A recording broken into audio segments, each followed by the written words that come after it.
Press the bell button now. அனைவருக்கும் இனிய வணக்கங்கள். இன்றைக்கு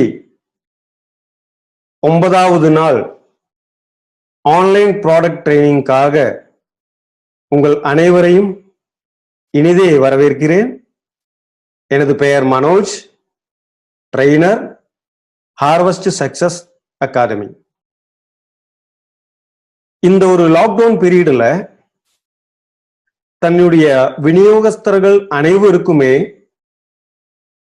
இப்படி ஒரு ஆன்லைன் மூலமாக ட்ரைனிங் கொடுக்கணும் என்பதற்காகவே முயற்சி எடுத்த ஏசியாவிலேயே மிகச்சிறந்த நேரடி வர்த்தக நிறுவனமான my life style marketing global private limited என கூறும் நமது நிறுவனத்துக்கு இந்த நிமிடத்துல நெஞ்சார்ந்த நன்றியை தெரிவித்துக் கொள்கிறேன்.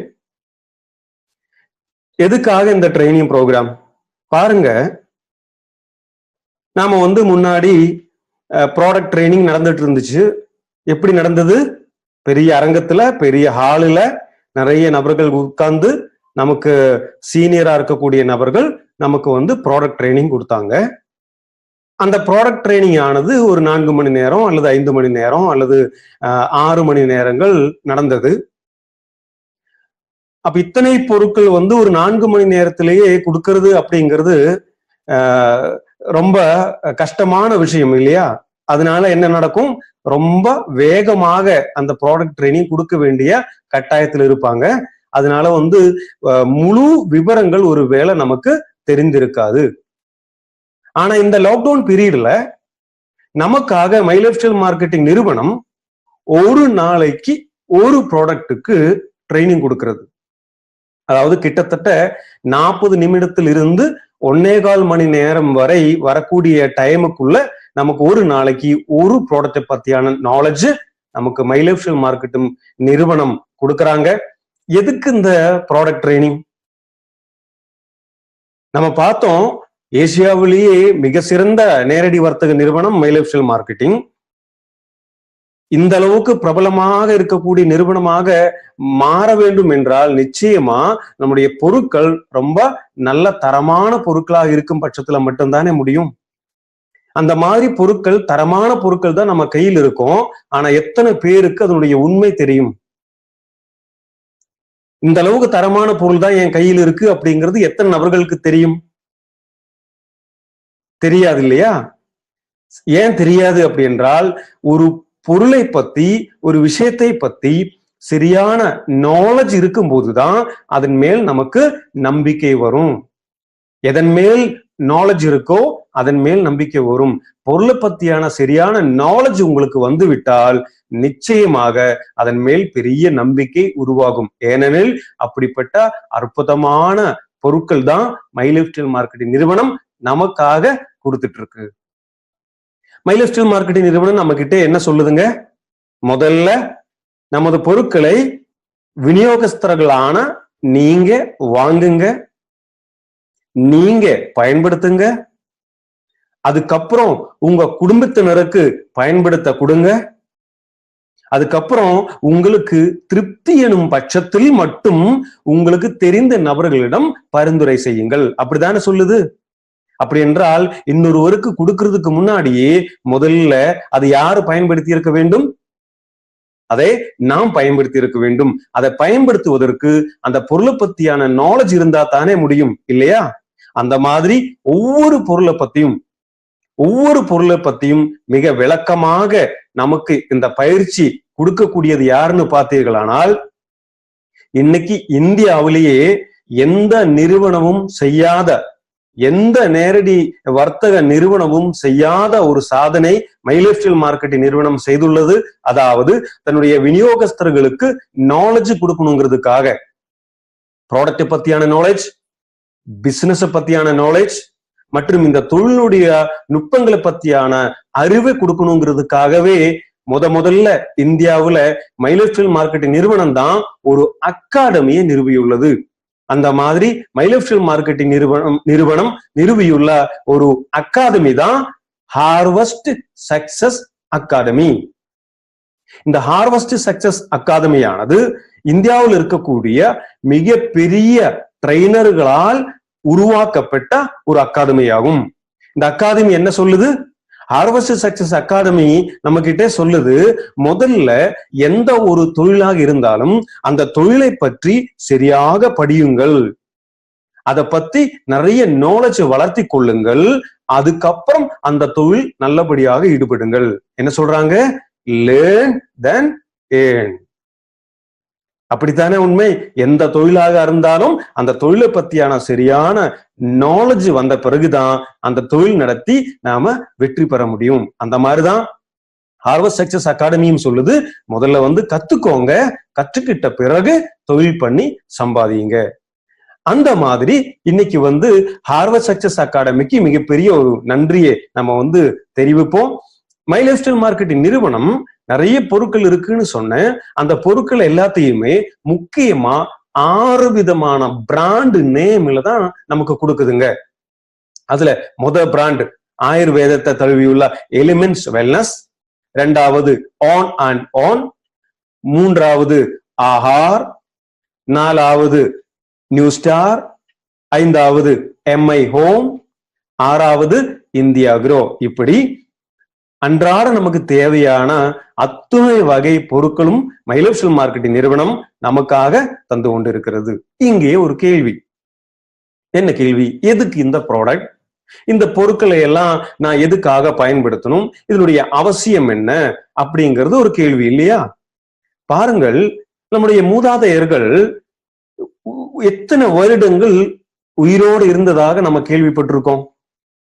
அவங்களுடைய ஆயுள் காலமானது எத்தனை வருடங்கள்னு கேள்விப்பட்டிருக்கோம். நிச்சயமா 100-120 வயது வரை நமது மூதாதையர்கள் வாழ்ந்ததாக கேள்விப்பட்டிருக்கோம் இல்லையா? நம்முடைய பாட்டன் முப்பாட்டன் காலத்துல 120 வயது வரைக்கும் வாழ்ந்தாங்க. நம்முடைய தாத்தா 100 வயது வரைக்கும் வாழ்ந்தார். நம்முடைய அப்பா அம்மா காலகட்டத்துல 70 அல்லது 80 வயது வரைக்கும் வாழ்ந்தாங்க. இன்றைக்கு இருக்கிற காலகட்டத்துல ஒரு மனிதனுடைய ஆயுள் காலம் சொல்லக்கூடியது எங்க நிக்குதுங்க? 50 அல்லது 60 வயதுல நிக்குது இல்லையா? இன்னும் சில தலைமுறைகள் தாண்டி போகும்போது அந்த அடுத்து வரக்கூடிய சந்ததியினர்களின் வாழ்க்கை காலம், உயிரோடு இருக்கக்கூடிய வயது வரம்பு அப்படிங்கிறது எவ்வளவு வயதுக்குள்ளேயே அவங்களுடைய இறப்பானது நடக்கும் அப்படிங்கிறது சிந்தித்து பாருங்கள். குறைந்து கொண்டே வருகிறது. என்ன காரணம் இதுக்கு? 120 வரை வாழ்ந்தவங்களுடைய பேத்தி பேரன் இன்னைக்கு 60 வயது வரைக்கும் தான் வாழ்றாங்க. என்ன காரணம்? வேர்ல்டு ஹெல்த் ஆர்கனைசேஷன் இங்க ஒரு முக்கியமாக ஒரு விஷயம் சொல்லுதுங்க. இன்றைக்கு மனிதர்களுடைய வாழும் காலம் குறைவதற்கு முக்கியமான காரணமானது அவங்களுடைய வாழ்க்கை தரத்துல வந்த மாற்றமே. இன்னைக்கு லைஃப் ஸ்டைல் டிசீஸ்ன்னு சொல்லக்கூடிய நமக்கு நிறைய விதமான முன்னாடி கேட்க கூட இல்லாத பல விதமான நோய்கள் இன்னைக்கு மனிதனை தாக்கிட்டு இருக்கு இல்லையா? அதுக்கு எல்லாத்துக்கும் முக்கியமான காரணமாக அவங்களுடைய வாழ்க்கை தரத்தை தான் வேர்ல்டு ஹெல்த் ஆர்கனைசேஷன் இங்க சொல்லுதுங்க. பாருங்க, பழைய காலத்துல அவங்க எல்லாம் எப்படி வாழ்ந்தாங்க? நமக்கு தெரியும், அவங்க ஒரு நாளைக்கு குறைந்தபட்சம் 10 கிலோமீட்டர் வரைக்கும் நடந்தாங்க. அதே போல அவங்க ஒரு நாளைக்கு குறைந்தபட்சம் சத்துணவு இருக்கக்கூடிய உணவுகள் மட்டும்தான் உண்டாங்க. என்னென்ன உணவு உண்டாங்க? கம்பு, திணை, விறகு, குதிரைவாளி, ராகி, இப்படிப்பட்ட உணவு தானே உண்டு வந்தாங்க. ஆனா நாம எந்த மாதிரி உணவு உண்டுட்டு இருக்கோம்? சிக்கன், பரோட்டா, தோசை, இட்லி, இந்த மாதிரியான உணவுகள் நம்ம உண்டு வருகிறோம்.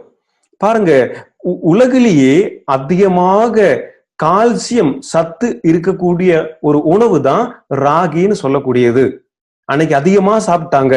அதனால அவங்களுக்கு ரொம்ப திடமா இருந்ததுங்க அவங்களுடைய உடம்பு. ஆனா இன்னைக்கு எத்தனை பேரு தன்னுடைய குழந்தைகளுக்கு ராகி தொடர்ந்து கொடுத்துட்டு இருக்கோம்? ராகி இங்க எத்தனை பேரு சாப்பிடுறீங்க?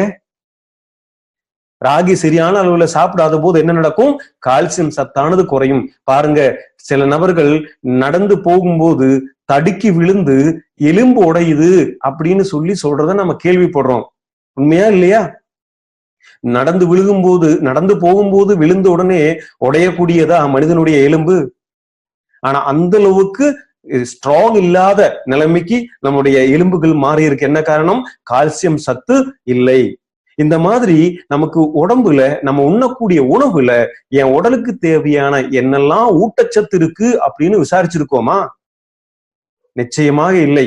அதனாலவே அந்த மாதிரி இருக்கக்கூடிய லைஃப் ஸ்டைல் மாற்றங்களால தான் இன்னைக்கு ஒரு மனிதனுடைய ஆயுள் காலமானது குறைந்துகிட்டே வருது. அதுவும் இல்லாம இன்னொரு முக்கியமான காரணம் என்னன்னா, நிறைய நோய் தொற்றுக்கள் நமக்கு உடல்ல வந்துட்டு இருக்கு இல்லையா? அந்த நோய் தொற்றுக்கள் எல்லாமே எப்படி வருது பாருங்கள். நம்முடைய இயற்கையில மனிதர்கள் மட்டும் இல்ல, நிறைய விலங்குகள் இருக்கு, தாவரங்கள் இருக்கு, அதே போல நுண்ணிய நிறைய கிருமிகள் இந்த ஆகாயத்திலே வாழ்ந்துட்டு இருக்கு இல்லையா? இந்த ஆகாயத்துல கோடிக்கணக்கான நச்சு கிருமிகளும் வாழுதுங்க. பாக்டீரியா, வைரஸ், ஃபங்கஸ் போன்ற நுண்ணிய நச்சு கிருமிகள் கோடிக்கணக்காக இந்த ஆகாயத்துல சுற்றி திரிந்து கொண்டே இருக்கிறது. அது எல்லாமே நம்முடைய சுவாசம் உள்ளே இழுக்கும் போது நம்ம உடலுக்குள்ளேயும் போகுது.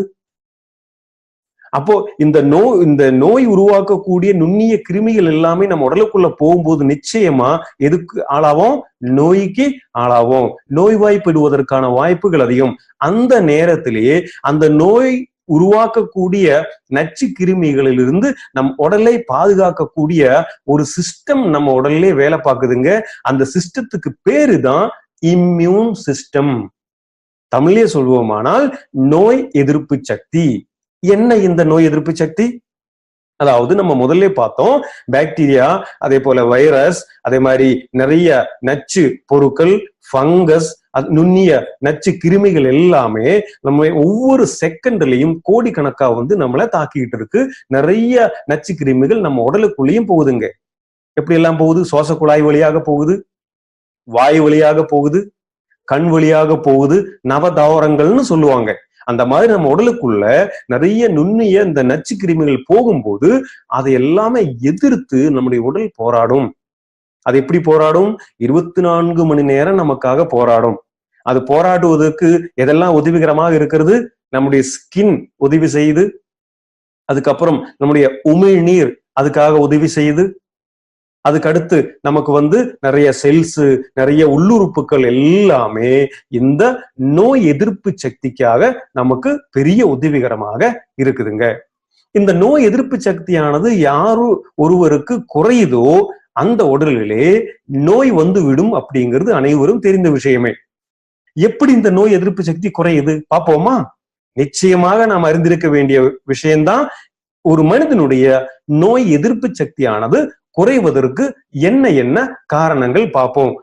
காரணமாக இங்க சொல்லப்படுகிறது என்னன்னா, கிரானிக் ஸ்ட்ரெஸ்ன்னு சொல்லக்கூடிய மன அழுத்தம்.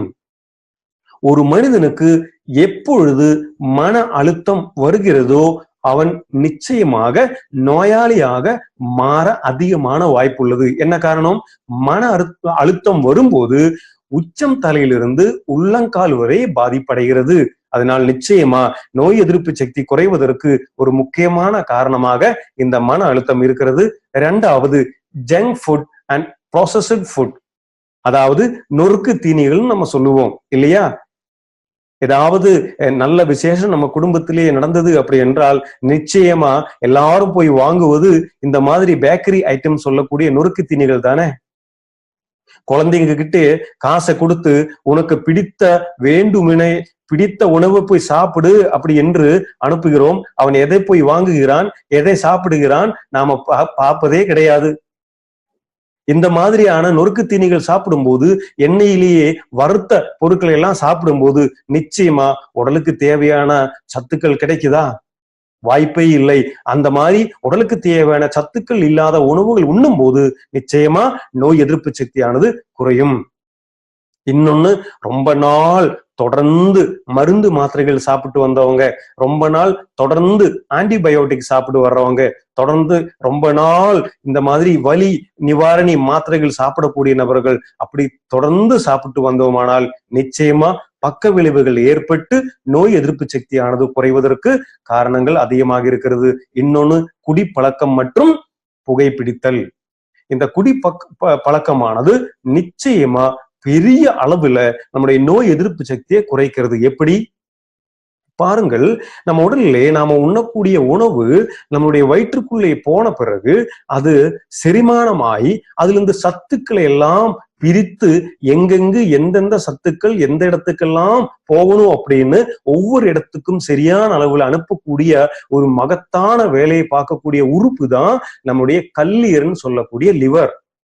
அந்த லிவர் ஆனது நீங்க என்ன உணவு உண்டாலும் சரி, அந்த உணவை பரிசோதித்து உடலுக்கு தீங்கு இல்லை அப்படின்னா மட்டும்தான் அந்த உணவை உடலுக்குள்ளே செலுத்தும்.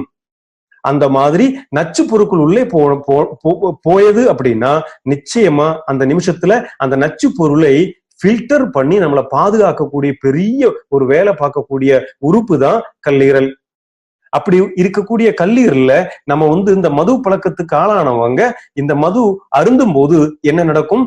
கல்லீரல் பெரிய அளவுல பாதிக்கப்படும். நம்மளை தாக்காமல் இருப்பதற்காக இதை சுத்தம் செய்து கொண்டே இருக்கும்போது நிச்சயமா தொடர்ந்து இந்த குடிப்பழக்கத்துக்கு ஆளாகும் போது நிச்சயமா கல்லீரல் பாதிக்கப்படும்.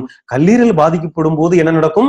சரியான ஊட்டச்சத்துகள் நம்முடைய உள் உறுப்புகளுக்கு செல்லாத போது நிச்சயமா அந்த நபர் நோய்வாய்ப்படுவதற்கு அதிகமான வாய்ப்புகள் இருக்கு. ஸ்மோக்கிங் பண்ணும்போது எப்படி நோய் எதிர்ப்பு சக்தியானது குறைகிறது? ஸ்மோக்கிங் பண்ணும்போது எதை பாதிக்கும்? நிச்சயமா நுரையீரலை தான் பாதிக்குது இல்லையா? அந்த நுரையீரலை பாதிக்கும் போது என்ன நடக்கும்? சரியான ஆக்சிஜனை இழுக்கக்கூடிய கப்பாசிட்டி நுரையீரலுக்கு இல்லாமல் போய்விடும். ஆக்சிஜன் சரியாக நம்முடைய செல்களுக்குள்ளே போகவில்லை என்றால் நிச்சயமாக நோய் எதிர்ப்பு சக்தியானது குறைவதற்கு வாய்ப்பு இருக்குதுங்க. அடுத்தது இந்த பொல்யூட்டட் என்வாயர்மெண்ட்.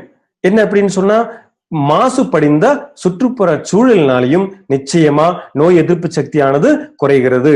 இன்னும் அடுத்தது என்னன்னா, சரியான தூக்கமின்மை. ஒரு நபருக்கு குறைந்தபட்சம் 6 மணி நேரத்துல இருந்து 8 மணி நேரங்கள் வரை தூங்கணும் ஒரு நாளைக்கு இல்லையா? அந்த தூக்கம் எப்படிப்பட்ட தூக்கமா இருக்கணும்? நல்ல ஆழ்ந்த தூக்கமாக இருக்கணும். அந்த மாதிரி சரியான தூக்கம் இல்லை என்றால் நிச்சயமா நம்ம உடல்ல நோய் எதிர்ப்பு சக்தியானது குறைவதற்கு வாய்ப்புகள் இருக்கு. இன்னொன்னு முக்கியமானது, இன்ஆக்டிவ் பீப்புள். எந்த விதமான வேலையும் செய்யாம, எக்ஸசைஸ் எதுவுமே பார்க்காம உணவுகளை உண்டுகிட்டே இருப்பாங்க. நம்ம பார்த்தோம், பழைய காலத்துல ஒரு நாளைக்கு குறைந்தபட்சம் 10 கிலோமீட்டராவது நடந்தாங்க. வயக்காட்டுல நடந்தாங்க, ஒரு ஊர்ல இருந்து இன்னொரு ஊருக்கு நடந்தாங்க, கூட்டுனாங்க, பெருக்குனாங்க, தோட்டத்திலே வேலை பார்த்தாங்க, ஆடு மாடை மேய்த்தாங்க. இந்த மாதிரி எல்லாமே நடந்துதானே அவங்க எல்லாம் வேலை பார்த்தாங்க. அந்த மாதிரி இருக்கும்போது ஒரு நாளைக்கு 10 கிலோமீட்டராவது நடந்த போது அவங்களுக்கு இந்த பிரச்சனைகள் ரொம்ப கம்மியாக இருந்தது. ஆனா இன்றைக்கும் நிலைமை என்ன? இன்றைக்கு அந்த மாதிரியான உடற்பயிற்சிகள் எதுவுமே இல்லை. முக்கியமாக இந்த லாக்டவுன் பீரியட்ல எல்லாரும் என்ன பண்றோம்? முக்கியமா காலையில் எந்திரிப்பது, சாப்பிடுவது, டிவி பார்ப்பது, தூங்குவது, எந்திரிப்பது, சாப்பிடுவது, டிவி பார்ப்பது. எந்த விதமான உடற்பயிற்சியும் இல்லாமல் இப்படியே இருந்தோமானால் நிச்சயமா நோய் எதிர்ப்பு சக்தியானது குறையும். அடுத்ததாக தண்ணீர் பற்றாக்குறை. பாருங்கள், ஒரு மனிதனுடைய உடல்ல இன்னைக்கு ஒரு நாளைக்கு குறைஞ்சபட்சம் 2 லிட்டர்ல இருந்து 4 லிட்டர் வரை தண்ணீர் குடிக்க வேண்டியது அவசியம். நம்ம அனைவருக்குமே தெரிஞ்ச விஷயம்தான். அந்த மாதிரி தேவையான அளவு தண்ணீர் குடிக்கவில்லை என்றால் என்ன நடக்கும்? அது நமக்கு தெரியாது. பாருங்க, நம்ம ஒவ்வொரு உணவுகள் உண்ணும் போதும், என்ன விஷயமா இருந்தாலும் குடிக்கும் போதும் அது எல்லாமே நம்ம வயிற்றுக்குள்ளே போய் நம்ம முதல்ல பார்த்த மாதிரி தேவையானது நம்ம செல்களுக்குள்ளே போய் தேவையற்றத கழிவாக நம்ம உடல் வெளியேற்றுகிறது இல்லையா? சிறுநீரகம் வழியாகவோ, வேர்வை வழியாகவோ அல்லது மலம் வழியாகவோ வெளியேற்றுகிறது. அந்த மாதிரி சிறுநீரகம் வழியாக, சிறுநீர் மூலமாக வெளியேற்றுவதற்கு நிறைய தண்ணீர் தேவை. அந்த மாதிரி சரியான அளவு தண்ணீர் குடிக்கவில்லை என்றால் இந்த நச்சு பொருட்களானது வெளியேற முடியாமல் அங்கங்கு படிந்துவிடும். அதுவும் நிச்சயமாக நோய் எதிர்ப்பு சக்தி குறைப்பதற்கு காரணமாக இருக்கிறது. இன்னும் முக்கியமான ஒண்ணு என்னவென்னு கேட்டீங்கன்னா, இந்த பூச்சிக்கொல்லி மருந்து. பாருங்க, நம்ம ஒவ்வொரு காய்கறி கடையில எல்லாம் போய் காய்கறி வாங்குறோம், பழம் வாங்குறோம். இதெல்லாம் வாங்கிட்டு இருக்கும்போது அந்த காய்கறி கடையில இருக்கக்கூடிய காய்கறியில எந்த அளவுக்கு பூச்சிக்கொல்லி மருந்துகள் பயன்படுத்தி இருக்கு நமக்கு தெரியுமா? நிச்சயமாக தெரியாது. அதனாலவே என்ன நடக்கும், பூச்சியை கொல்லக்கூடிய மருந்துல மனிதனுக்கு பெரிய அளவுல தாக்கக்கூடிய விஷமும் இருக்கும் இல்லையா, அதை நம்ம உடலுக்குள்ள போகும்போது நிச்சயமா நோய் எதிர்ப்பு சக்தியை ஆனது குறைக்கிறது. இன்னொன்னு மொபைல் ரேடியேஷன் மற்றும் சூரிய ஒளியின் கதிர்வீச்சுக்கள். நிச்சயமா இன்னைக்கு மொபைல் போனு எந்த அளவுக்கு கெடுதல் அப்படிங்கிறது நம்ம அனைவருமே தெரிந்த விஷயமே. இருந்தும் கூட நம்முடைய குழந்தைகளுக்கு அந்த மொபைல் போனை விளையாட கொடுத்துட்டு இருக்கோம். அது எவ்வளவு கெடுதல் தெரியுமா? இந்த குழந்தைகளுடைய மூளை வளர்ச்சியை மிகப்பெரிய அளவுல பாதிக்கக்கூடிய ஒரு கருவிதான் மொபைல் போன். அதே போல சூரிய ஒளியோடைய இந்த கதிர்வீச்சுக்கள், இன்னைக்கு சூரிய ஒளியோட கதிர்வீச்சுனால நிறைய நோய்கள் மனிதருக்கு வருவதற்கான வாய்ப்புகள் இருக்கு. இன்னொரு முக்கியமான ஒண்ணது நம்ம உடலுக்குள்ள படிந்திருக்கக்கூடிய விஷங்கள், அது ஒரு முக்கியமான காரணமாக இருக்கிறது. இந்த மாதிரி நிறைய காரணங்களால ஒரு மனிதனுடைய உடல்ல நோய் எதிர்ப்பு சக்தியானது குறையும். சரி, இந்த நோய் எதிர்ப்பு சக்தியே இந்த மாதிரி குறைஞ்சிட்டு இருக்கு. அதுக்கு என்ன ஒரு வழி?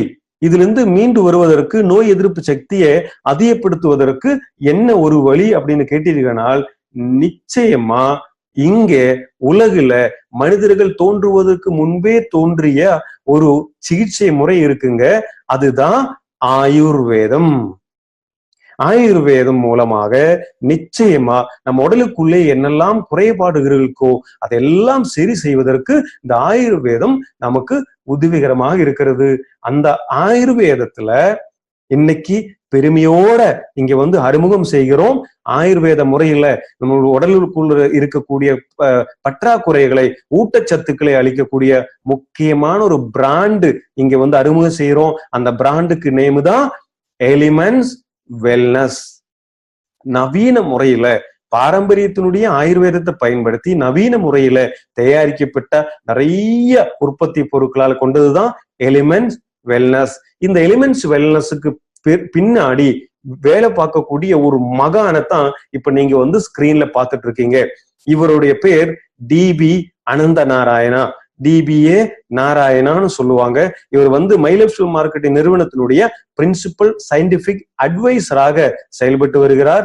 45 வருடங்களுக்கு மேல இந்த துறையில எக்ஸ்பீரியன்ஸ் இருக்கக்கூடிய மிகப்பெரிய ஒரு ஆயுர்வேதிக் சயின்டிஸ்ட் தான் டிபிஏ நாராயணா அவர்கள். இன்னைக்கு அவர் கோல்டு மெடலிஸ்டாக இருக்கிறார். அதே போல இந்தியாவிலேயே மிகச்சிறந்த ஆயுர்வேத நிறுவனங்களான டாபர் இந்தியா மற்றும் ஹிந்துஸ்தான் லீவர், ரான்பாக்சி போன்ற மிக உயர்ந்த நிறுவனங்களிலேயே மிக பெரிய பெரிய இடங்களில, முக்கியமான இடங்களில இருந்து வேலை பார்த்திருக்கக்கூடிய அனுபவம் அவருக்கு இருக்கிறது. இன்னொன்னு நிறைய பயிற்சிகள் ஆயுர்வேதத்துல அவர் கொடுத்துட்டு இருக்கார். நிறைய புத்தகங்கள் ஆயுர்வேதத்துக்காக எழுதியிருக்காரு. அதுக்கும் மேலாக இன்னும் நிறைய அவார்டு அவர் வாங்கி இருக்காரு. அதே போல நிறைய கவர்மெண்ட் கமிட்டிஸ்ல மெம்பராக கூட இருந்திருக்கக்கூடிய, இன்னைக்கு இந்தியாவில் இருக்கக்கூடிய மிக சிறந்த ஆயுர்வேத சயின்டிஸ்ட்ல இடத்துல பிடித்திருக்கக்கூடிய நபர் தான் டிபிஏ நாராயணா அவர்கள். இந்த அளவுக்கு ஒரு பெரிய மகான் மைலப்ஸ்டோன் மார்க்கெட்டிங் நிறுவனத்தினுடைய சேர்ந்ததுனால நிச்சயமா நாம் அனைவருமே மிகப்பெரிய கொடுத்து வைத்த நபர்கள் தான். அதனாலதான் இந்த அளவுக்கு மைலப்ஸ்டோன் சொல்லக்கூடிய நம்பர் 1 நிறுவனம், நம்பர் 1 சயின்டிஸ்டுடன் சேர்ந்த போது நம்பர் 1 பொருட்கள் நமக்கு கிடைத்தது. அதனாலவே கடந்த 2019 ஆண்டுக்கான the Times of India best health care brand 2019 சொல்லக்கூடிய மிகப்பெரிய ஒரு அங்கீகாரத்தை நமக்கு வழங்கி உள்ளது. அனைவரும் பெருமையோட பார்த்தோம் அதை இல்லையா? இந்தியாவுல நிறைய ஹெல்த் கேர் பிராண்ட் இருக்கு, நேரடி வர்த்தகம் மூலமாவும் இருக்கு, எல்லாதும் நிறைய இந்த மாதிரியான ஹெல்த் கேர் பிராண்ட் இருக்கு இல்லையா?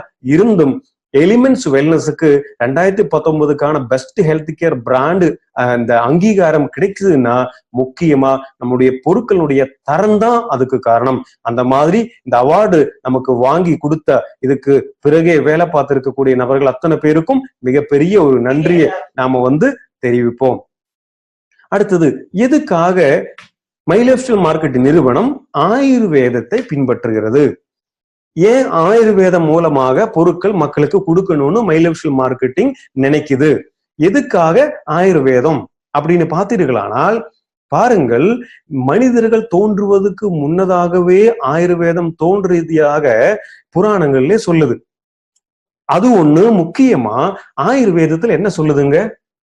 ஆயுர்வேதத்துல சொல்லுது, சொஸ்தஸ்ய சோஸ்திய ரட்சணம் ஆதுரஸ்ய விகார பிரஸ்மனம் சா அப்படின்னு தான் ஆயுர்வேதம் சொல்லுது. அப்படின்னு என்ன? சொஸ்தஸ்ய சோஸ்திய ரட்சணம், அதாவது நல்ல ஆரோக்கியத்துடன் வாழக்கூடிய ஒரு மனிதனுடைய ஆரோக்கியத்தை நிலைநாட்டுவதே ஆயுர்வேதத்தின் லட்சியம். அப்படின்னு என்ன அர்த்தம்? அதுதானே மை லைஃப் ஸ்டைல் மார்க்கெட்டிங் நிறுவனமும் சொல்லுது. ஆரோக்கியமா இருக்கக்கூடிய நபர்களுடைய ஆரோக்கியத்தை அப்படியே நிலைநாட்டி கொண்டு போறதுதான். அதே மாதிரிதான் அந்த மாதிரி ஆரோக்கியமான ஒரு இந்தியாவை உருவாக்க வேண்டும் அப்படிங்கிற பெரிய நோக்கத்தோட தான் ஆயுர்வேதத்தை இன்னைக்கு மை லைஃப் ஸ்டைல் மார்க்கெட்டிங் நிறுவனம் தேர்ந்தெடுக்கிறது. ஆயுர்வேதத்திலேயே எந்த ஒரு உடலாக இருந்தாலும் இந்த பஞ்சபூதங்களால தான் உருவாக்கி இருக்கு அப்படின்னு நம்ம கேள்விப்பட்டிருப்போம் இல்லையா? பஞ்சபூதங்கள் என்ன? நிலம், நீர், நெருப்பு, காற்று, ஆகாயம் இல்லையா? இந்த பஞ்சபூதங்களால தான் ஒவ்வொரு உடல்களும் நம்முடைய கடவுள் உருவாக்கி இருக்கார் அப்படின்னு ஆயுர்வேதம் சொல்லுது. அந்த பஞ்சபூதங்களை 3ஆக பிரித்து இருக்கிறது. வாதம், பித்தம், கஃபம். இந்த வாத உடம்பு, பித்த உடம்பு, கஃப உடம்புன்னு எல்லாம் சொல்லுவதை கேள்விப்பட்டிருக்கோம் இல்லையா? இந்த வாத பித்த கஃபமானதுதான் நம்முடைய உடல்ல நோய் எதிர்ப்பு சக்தியையும் நம்ம உடலுடைய செயல்களையும் கண்ட்ரோல் பண்ணுதுங்க. இந்த வாத பித்த கஃபத்துல வரக்கூடிய மாற்றங்கள் தான் இது ஒரே அளவுல மெயின்டைன் பண்ணி போகும்போது எந்த பிரச்சனையும் இல்லை. இதுல இருக்கக்கூடிய சேஞ்சஸ் தான் ஒரு நபர் நோய்வாய்ப்பட்டு போறதுக்கான காரணம். இதோட பேலன்சிங் ரொம்ப ரொம்ப முக்கியமுங்க. அந்த பேலன்ஸுக்கு தான் நிறைய ஆயுர்வேத பொருட்கள் இங்க உருவாக்கிட்டு இருக்கு. அதனாலதான் எலிமெண்ட்ஸ் வெல்னஸ் வாத பித்த கஃபத்தினுடைய தோஷங்களை அகற்றி இதனுடைய பேலன்ஸை சரி செய்வதற்காக நிறைய பொருட்கள் இங்க கொடுத்துட்டு இருக்கு. அது ஒவ்வொரு பொருட்களாக ஒவ்வொரு நாட்கள் நாம பார்த்துட்டு இருக்கோம். அந்த வகையில இன்னைக்கு நம்ம பார்க்க போறது எலிமெண்ட்ஸ் வெல்னஸ்னுடைய வெல் ஹார்ட் சொல்லக்கூடிய அற்புதமான ஒரு ப்ராடக்டை பத்தி பார்க்க போறோம். வெல் ஹார்ட்னா என்ன? நம்முடைய இதயத்தை பாதுகாப்பதற்கான உற்பத்தி பொருள். வெல் ஹார்ட் அப்படின்னு போட்டிருக்கு இல்லையா? ஹார்ட்னா எப்படி? HEART. அதுதான் இதயம் அப்படிங்கிறதுக்கு இங்கிலீஷ்லயே சொல்லுவாங்க. ஆனா இங்க என்ன போட்டிருக்கு? HARTன்னு தான் போட்டிருக்கு இல்லையா? என்ன ஒரு ஸ்பெல்லிங் போட மறந்து விட்டார்களா? இல்லை, பாருங்கள். மை லைஃப் ஸ்டைல் மார்க்கெட்டிங் நிறுவனத்தில் இருக்கக்கூடிய ஒவ்வொரு பொருட்களுடைய பேர்லயும் பெரிய அர்த்தங்கள் அடங்கி இருக்கு அப்படிங்கிறது நம்ம இதுக்கு முன்னாடி இருக்கிற பொருட்களை பார்த்தோம். இங்க இப்படி ஒரு பேர் போடுவதற்கு என்ன காரணம்? வெல் அப்படின்னா நமக்கு நல்லாவே தெரியும். அப்படின்னா நல்லது, சிறப்பு அப்படின்னு. இன்னொன்னு ஹார்ட், HARTனா என்ன? ஆங்கிலத்திலேயே HARTன்னு சொன்னா அது ஒரு வகையான ஆண் மான் வகைக்கு கூப்பிடக்கூடிய பேருங்க. ஆண் மானுக்கு தான் ஹார்ட் அப்படின்னு சொல்லுவோம். இந்த ஆண் மானுடைய சிறப்பு என்ன? இந்த ஹார்ட்ன்னு சொல்லக்கூடிய ஆண்மான் எப்பவுமே துள்ளி குதித்துக்கிட்டே இருக்குங்க. அது ஓடி ஆடிக்கிட்டே இருக்கும். அதிகமாக ரெஸ்ட் எடுக்காது. அதை ஓடிக்கிட்டு அது சுறுசுறுப்பாகவே எப்பவுமே இருக்குமா. அதனாலதான் இங்க வெல் ஹார்ட்ன்னு போட்டிருக்கோம். ஏன்? ஒரு ஆண்மான் எந்த அளவுக்கு துடிதுடுப்பா சுறுசுறுப்பா இயங்கிக்கிட்டே இருக்குமோ அதே போல நமது உடல்ல 24 மணி நேரம் நாம் பிறப்பதற்கு முன்னாடியே நம்ம உடல்ல வேலை பார்க்க ஆரம்பிச்சா நம்மள இன்னைக்குமே பாதுகாத்துட்டு இருக்கக்கூடிய இதயம்தான் இன்னைக்கு ரொம்ப முக்கியமான ஒரு உறுப்பாக இருக்கிறது. இந்த மாதிரி 24 மணி நேரம் நமக்காக உழைத்துட்டு இருக்கக்கூடிய இதயத்தை பாதுகாக்க வேண்டியது ரொம்ப முக்கியமான ஒன்று இல்லையா? அப்படி என்றால் இந்த இதயம் என்ன அப்படின்னா என்ன பார்க்கணுமா இல்லையா? இதயம் அப்படின்னு எல்லாம் அடிக்கடி சொல்கிறோம். இந்த இதயம்னா என்ன? இந்த இதயத்தினுடைய வேலை என்ன? இது எப்படி செயல்படுகிறது? எப்படி பழுது அடைகிறது? அந்த மாதிரி பழுது அடையும் போது அதை எப்படி சரி செய்கிறது அப்படிங்கிற நுண்ணிய ரொம்ப முக்கியமான விஷயங்களை இன்னைக்கு ஹார்வர்ட் சக்சஸ் அகாடமி நமக்கு சொல்ல போறாங்க. இங்க பாருங்க, இந்த இதயம் சொல்லக்கூடியது நம்ம உடல்ல இருக்கக்கூடிய ஒரு பம்பிங் ஸ்டேஷன் சொல்லுதுங்க. உதாரணத்துக்கு எப்படி நம்ம உடல்ல செயல்பாடுகள் நடக்குதுன்னு பார்ப்போமா? பாருங்க, முதல்லயே நாம என்ன செய்கிறோம்? மூக்கு வழியாக சுவாசத்தை உள்ளே இழுக்கிறோம், ஆக்சிஜனை உள்ளே இழுக்கிறோம். அந்த இழுக்கக்கூடிய ஆக்சிஜனை நுரையீரலானது ஃபில்டர் பண்ணி சுத்தமான ஆக்சிஜனை ரத்தத்துல கலருகிறது இல்லையா? அந்த மாதிரி நம்முடைய நுரையீரல் இருந்து ஃபில்டர் பண்ணி வந்த சுத்தமான ஆக்சிஜனை உள் வாங்கி இருக்கக்கூடிய ரத்தங்கள் நேர எங்க போகுதுங்க? இதயத்துக்காக தான் போகுது. எதனால இதயத்துக்கு போகுது? இதயத்தில் இருந்துதான் மற்ற இடங்களுக்கு, மற்ற செல்களுக்கு, உடலில் இருக்கக்கூடிய அத்தனை உள் உறுப்புகளுக்கும் ரத்தம் பாய்கிறது. அதனால நேர நுரையீரலிருந்து அந்த ரத்தமானது, சுத்தமான ரத்தம் நம்முடைய இதயத்துக்கு போகும். இதயத்திலிருந்து மற்ற எல்லா இடங்களுக்கும் அது அனுப்பி விடுகிறது. அதுக்கப்புறம் அனுப்பக்கூடிய ரத்தம் எல்லா இடங்களிலையும் போய் ஒவ்வொரு உறுப்புகளில போய் ஒவ்வொரு செல்களுக்குள்ள போய் அது எரிபொருளாக மாறி செல்கள் இயங்கின பிறகு திரும்ப அசுத்தமான ரத்தம் இருக்கு இல்லையா, அதாவது கார்பன் டை ஆக்சைடு நிரம்பின ரத்தம் இருக்கு, அந்த ரத்தமானது நேரா இதயத்துக்கே வருங்க. அங்கு இருந்து இதயம் திரும்ப அந்த அசுத்தமான ரத்தத்தை நுரையீரலுக்கு அனுப்பி அங்கு இருந்து கார்பன் டை ஆக்சைடை மூக்கு வழியாக வெளியேற்றுகிறது. இந்த அற்புதமான வேலை செய்யக்கூடிய ஒரு உறுப்பு தான் நம்மளுடைய இதயம்னு சொல்லக்கூடியது. அந்த மாதிரி இதயம் எப்படி இருக்கும்? இது நம்முடைய ஒரு மனிதனுடைய கை இப்படி சுருட்டினால் எந்த அளவுக்கு மடக்கி பிடித்தால் எந்த அளவுக்கு இருக்குமோ அந்த அளவுக்கு இருக்கக்கூடிய ஒரு சைஸு தான் ஒரு மனிதனுடைய இதயத்தின் சைஸு. இது கிட்டத்தட்ட 230 கிராம்ல இருந்து 340 கிராம் வரை இருக்குங்க. இதயத்தினுடைய வெயிட் ஆனது 230 கிராம்ல இருந்து 340 கிராம் வரை இருக்கும். அதே போல இந்த இதயமானது ஒரு நிமிடத்துல 60 இருந்து 80 தடவை நமக்காக துடிக்கிறது.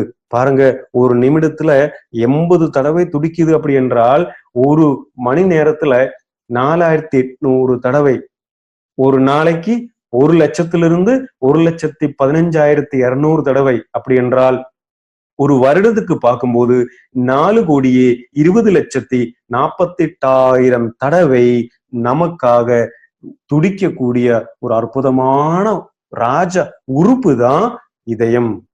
இந்த அளவுக்கு நமக்காக வேலை பார்க்கும்போது அந்த இதயத்தை பாதுகாப்பதற்காக நாம என்ன திருப்பி செய்திருக்கிறோம்?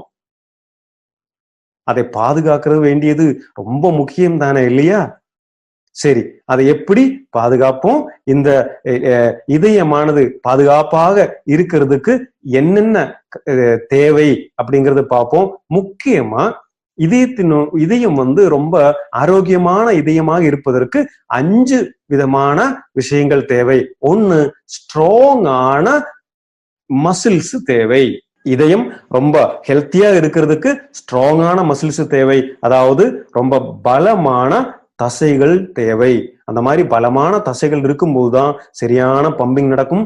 இன்னொன்னு, இந்த இரத்த நாளங்களில எதுவுமே படியக்கூடாதுங்க. இரத்த நாளங்களை அடைப்புகள் வந்தாலும் இதயம் பாதிக்கும். அந்த மாதிரி அடைப்புகள் இல்லாத இரத்த நாளங்கள் ஒரு இதயம் பாதுகாப்பு இருக்கிறதுக்கு ரொம்ப ரொம்ப முக்கியம்.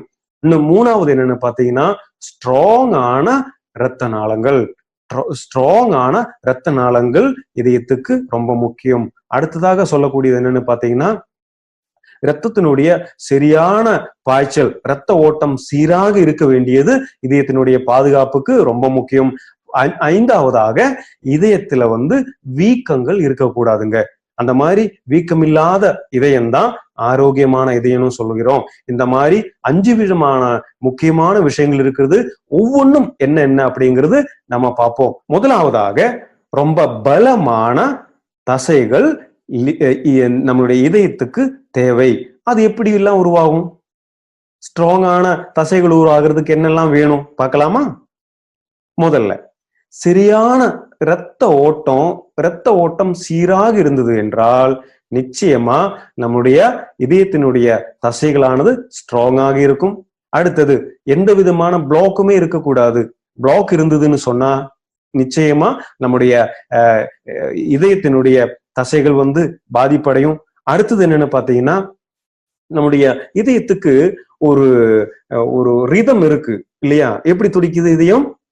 லெப்டப் லெப்டப் லெப்டப்னு துடிக்குது இல்லையா? அது ஒரே ரிதத்துல போனவங்க. ஆனா சில பேருக்கு மாறி மாறி வரும். அந்த மாதிரி மாறி மாறி வருதுன்னா என்ன அர்த்தம்? அது இதயத்துக்கு பெரிய அளவுல பாதிக்கக்கூடியதுன்னு அர்த்தங்க. அதே போல ஒரு சாந்தமான மனது கண்டிப்பாக தேவை. அப்பதான் இதயம் வந்து சாந்தமாக இருக்கும். பாருங்க, ஒரு நபர் டென்ஷன் ஆகும்போது என்ன நடக்கும்? அவருடைய இதய துடிப்புகள் அதிகமாகும், பிளட் பிரஷர் அதிகமாகும், அவருக்கு வந்து சரியான முடிவுகள் எடுக்காம போகும். அந்த மாதிரி நிறைய பிரச்சனைகள் வரும் இல்லையா? அதனால இந்த மாதிரி காமாக இருக்க வேண்டியது இதயத்தினுடைய பாதுகாப்புக்கு ரொம்ப ரொம்ப முக்கியம். அடுத்ததா ரெண்டாவது விஷயம் என்ன இங்க கொடுத்திருக்கு பாருங்க. இதயத்துல வரக்கூடிய இரத்த நாளங்களில அடைப்புகள் இருக்கக்கூடாது, பிளாக்கேஜ் வந்து இங்க வந்து இருக்கக்கூடாது. எப்படி இந்த பிளாக்கேஜ் எப்படி வருகிறது பாப்போமா?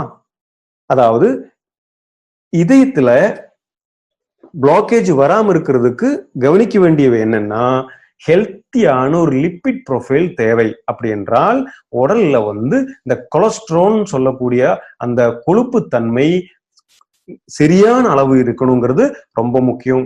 ரெண்டாவது, எல்டிஎல் சொல்லக்கூடிய கெட்ட கொழுப்பு, அதாவது லோ டென்சிட்டி லிப்போப்ரோட்டீன் சொல்லக்கூடிய கெட்ட கொழுப்பு ரொம்ப ரொம்ப ரொம்ப கம்மியாக இருக்க வேண்டியது அவசியங்க. அடுத்தது, நம்ம உடல்ல இருக்கக்கூடிய கெட்ட கொழுப்பினுடைய இன்னொரு பகுதியான ட்ரைகிளிசரைட்ஸினுடைய அளவு வந்து ரொம்ப ரொம்ப குறைவாக இருக்கணும். இந்த எல்டிஎல்னா என்ன, இந்த ஹெச்டிஎல்னா என்ன, இந்த ட்ரைகிளிசரைட்ஸ்னா என்னன்னு பார்ப்போமா? இந்த எல்டிஎல் சொல்லக்கூடியது மொத்தத்துல கொலஸ்ட்ரால் தாங்க. கொலஸ்ட்ரால்னு சொன்னா என்ன? நம்ம உடலுக்கு ரொம்ப ரொம்ப தேவையான ஒண்ணுதான் கொலஸ்ட்ரால். இங்க எப்போ பிரச்சனை வருகிறது? எதுவுமே அளவுக்கு அதிகமா வரும்போது அது நெஞ்சாகி விடும் இல்லையா? அதே போலதான் உடல்ல தேவைக்கு ஏற்ப இருக்கக்கூடிய கொலஸ்ட்ரால் ரொம்ப நல்லதுதான். அந்த கொலஸ்ட்ரால் ஆனது அளவுக்கு அதிகமாக வரும்போது அது விஷமாக மாறுகிறது. அந்த மாதிரி மாறும்போது பாருங்கள், நம்மளுடைய இதயம் தான் அந்த கொலஸ்ட்ராலை வந்து உற்பத்தி பண்ணி உடலுக்குள்ள எல்லா பகுதிகளிலும் அனுப்புகிறது. அந்த மாதிரி உடல்ல இருக்கக்கூடிய எல்லா பகுதிகளுக்கும் ரத்தம் வழியாக அனுப்பும் போது ரெண்டு விதமான கொலஸ்ட்ரால் இருக்கு. ஒன்னு வந்து லோ டென்சிட்டி லிப்போப்ரோட்டீன், இன்னொன்னு ஹை டென்சிட்டி லிப்போப்ரோட்டீன். இது ரெண்டுக்கும் என்ன வித்தியாசம்? லோ டென்சிட்டி லிப்போப்ரோட்டீன் சொன்னா இந்த ரத்த நாளங்களிலேயே சுத்திட்டு இருக்கக்கூடிய இந்த கொலஸ்ட்ரால் ஆனது திரும்ப நம்முடைய கல்லீரல் சொல்லக்கூடிய லிவருக்கு வந்தால் உடலுக்கு தேவைக்கு அதிகமா இருக்கக்கூடிய இந்த கொழுப்பை நம்முடைய லிவரை என்ன பண்ணும்? வெளியேற்றி விடும். ஆனால் இந்த கெட்ட கொழுப்புன்னு சொல்லக்கூடிய எல்டிஎல் ஆனது திரும்ப ரத்தம் வழியாக சுத்தி திரும்ப இந்த கல்லீரலுக்கு வராமல் ஆங்காங்கே இரத்த நாளங்களிலேயே படிந்துவிடும். அது மட்டுமல்ல, இதனுடைய சேர்ந்து வரக்கூடிய கொழுப்புக்களை எல்லாத்தையுமே உள்வாங்கி என்ன பண்ணும்? இரத்த நாளங்களிலேயே வந்து படிந்து விடும், அங்கேயே வந்து உறைஞ்சு போகும். அதுக்குதான் கெட்ட கொழுப்புன்னு சொல்றோம். நல்ல கொழுப்புன்னு சொல்லக்கூடிய ஹெச்டிஎல், இந்த ஹெச்டிஎல் கொழுப்பானது அந்த கொலஸ்ட்ரால் வந்து ரொம்ப நல்லது நம்ம உடலுக்கு. அது எங்கேயுமே தங்கி விடாது, எந்த இரத்த நாளங்களையும் படிந்து விடாமல் நேர அளவுக்கு அதிகமா இருக்கிறது நம்முடைய கல்லீரலே வந்து அதுக்கப்புறம் நம்ம வந்து உடம்பு தேவையில்லாத அளவுக்கு இருக்கிறத உடம்பு வந்து வெளியேற்றுகிறது. அந்த மாதிரி உடலுக்கு தேவையான நல்ல கொழுப்பும் இருக்குங்க, கெட்ட கொழுப்பும் இருக்கு. அந்த கெட்ட கொழுப்பை குறைக்கணும், நல்ல கொழுப்பை சரியான அளவு மெயின்டைன் பண்றதும் இதயத்தினுடைய பாதுகாப்புக்கு ரொம்ப ரொம்ப முக்கியம். இன்னொன்னு ட்ரைகிளிசரைட்ஸ்னு சொல்லக்கூடியது. இது வந்து இதயத்தை நேரடியா பாதிக்கக்கூடிய ஒண்ணுங்க. இந்த ட்ரைகிளிசரைட்ஸ் எப்படி உருவாகும்? இந்த ட்ரைகிளிசரைட்ஸ் ஆனது கண்டிப்பா நம்ம கொழுப்பு அதிகமா இருக்கக்கூடிய உணவுகள் உண்ணும் போது உருவாகுதுங்க. அதிகமா ஆயில் இருக்கக்கூடிய உணவுகள், அதே மாதிரி எண்ணெயில வறுத்து எடுக்கக்கூடிய உணவுகள், கொழுப்பு அதிகமா இருக்கக்கூடிய மாமிசம், இந்த மாதிரி எல்லாம் உண்ணும் போது இந்த ட்ரைகிளிசரைட்ஸ் அதிகமாகும். இது நேரடியா இதயத்திலேயே போய் அடைப்பு உருவாவதற்கு முக்கியமான காரணமாக இருக்கிறது. அதனுடைய அளவு ரொம்ப ரொம்ப குறைக்க வேண்டியது ரொம்ப முக்கியங்க. அடுத்ததா வந்து இன்னொன்னு, நம்மளுடைய இரத்த நாளங்கள்ல வந்து அடைப்பு வராமல் இருக்கிறதுக்கு ரொம்ப முக்கியமான ஒரு விஷயம் என்னன்னா, பிளேட்லேட்னு சொல்லக்கூடிய ரத்தங்கள்ல முக்கியமான ஒரு அம்சம் பிளேட்லேட்னு நம்ம பிளட் பியூரிஃபையர் ப்ராடக்ட்ல பார்த்தோம் இல்லையா? இந்த பிளேட்லேட் எதுக்காக உதவுகிறது? ரத்தம் நம்ம வந்து காயம் பட்டு வெளியேறும் போது அதை வெளியேற விடாமல் உறைய செய்வதற்கான ஒரு பொருள் தான் என்னன்னு பார்த்தோம், பிளேட்லேட்னு பார்த்தோம் இல்லையா? அந்த பிளேட்லேட் இங்க விபரீதமா ஒரு வேலை பார்க்குங்க. என்ன பண்ணும்? இரத்த நாளங்களிலேயே போய் அங்கேயே உறைந்து விடும். அந்த மாதிரி உறைந்து விடாமல் பாதுகாக்க வேண்டியது ரொம்ப ரொம்ப முக்கியமான ஒண்ணு. இந்த மாதிரி விஷயங்கள் எதுக்காக உதவுகிறது? நம்முடைய இரத்த நாளங்கள் அடைப்பு வராமல் பாதுகாக்கிறது. இனி மூன்றாவது என்ன கொடுத்திருக்கு பாருங்க.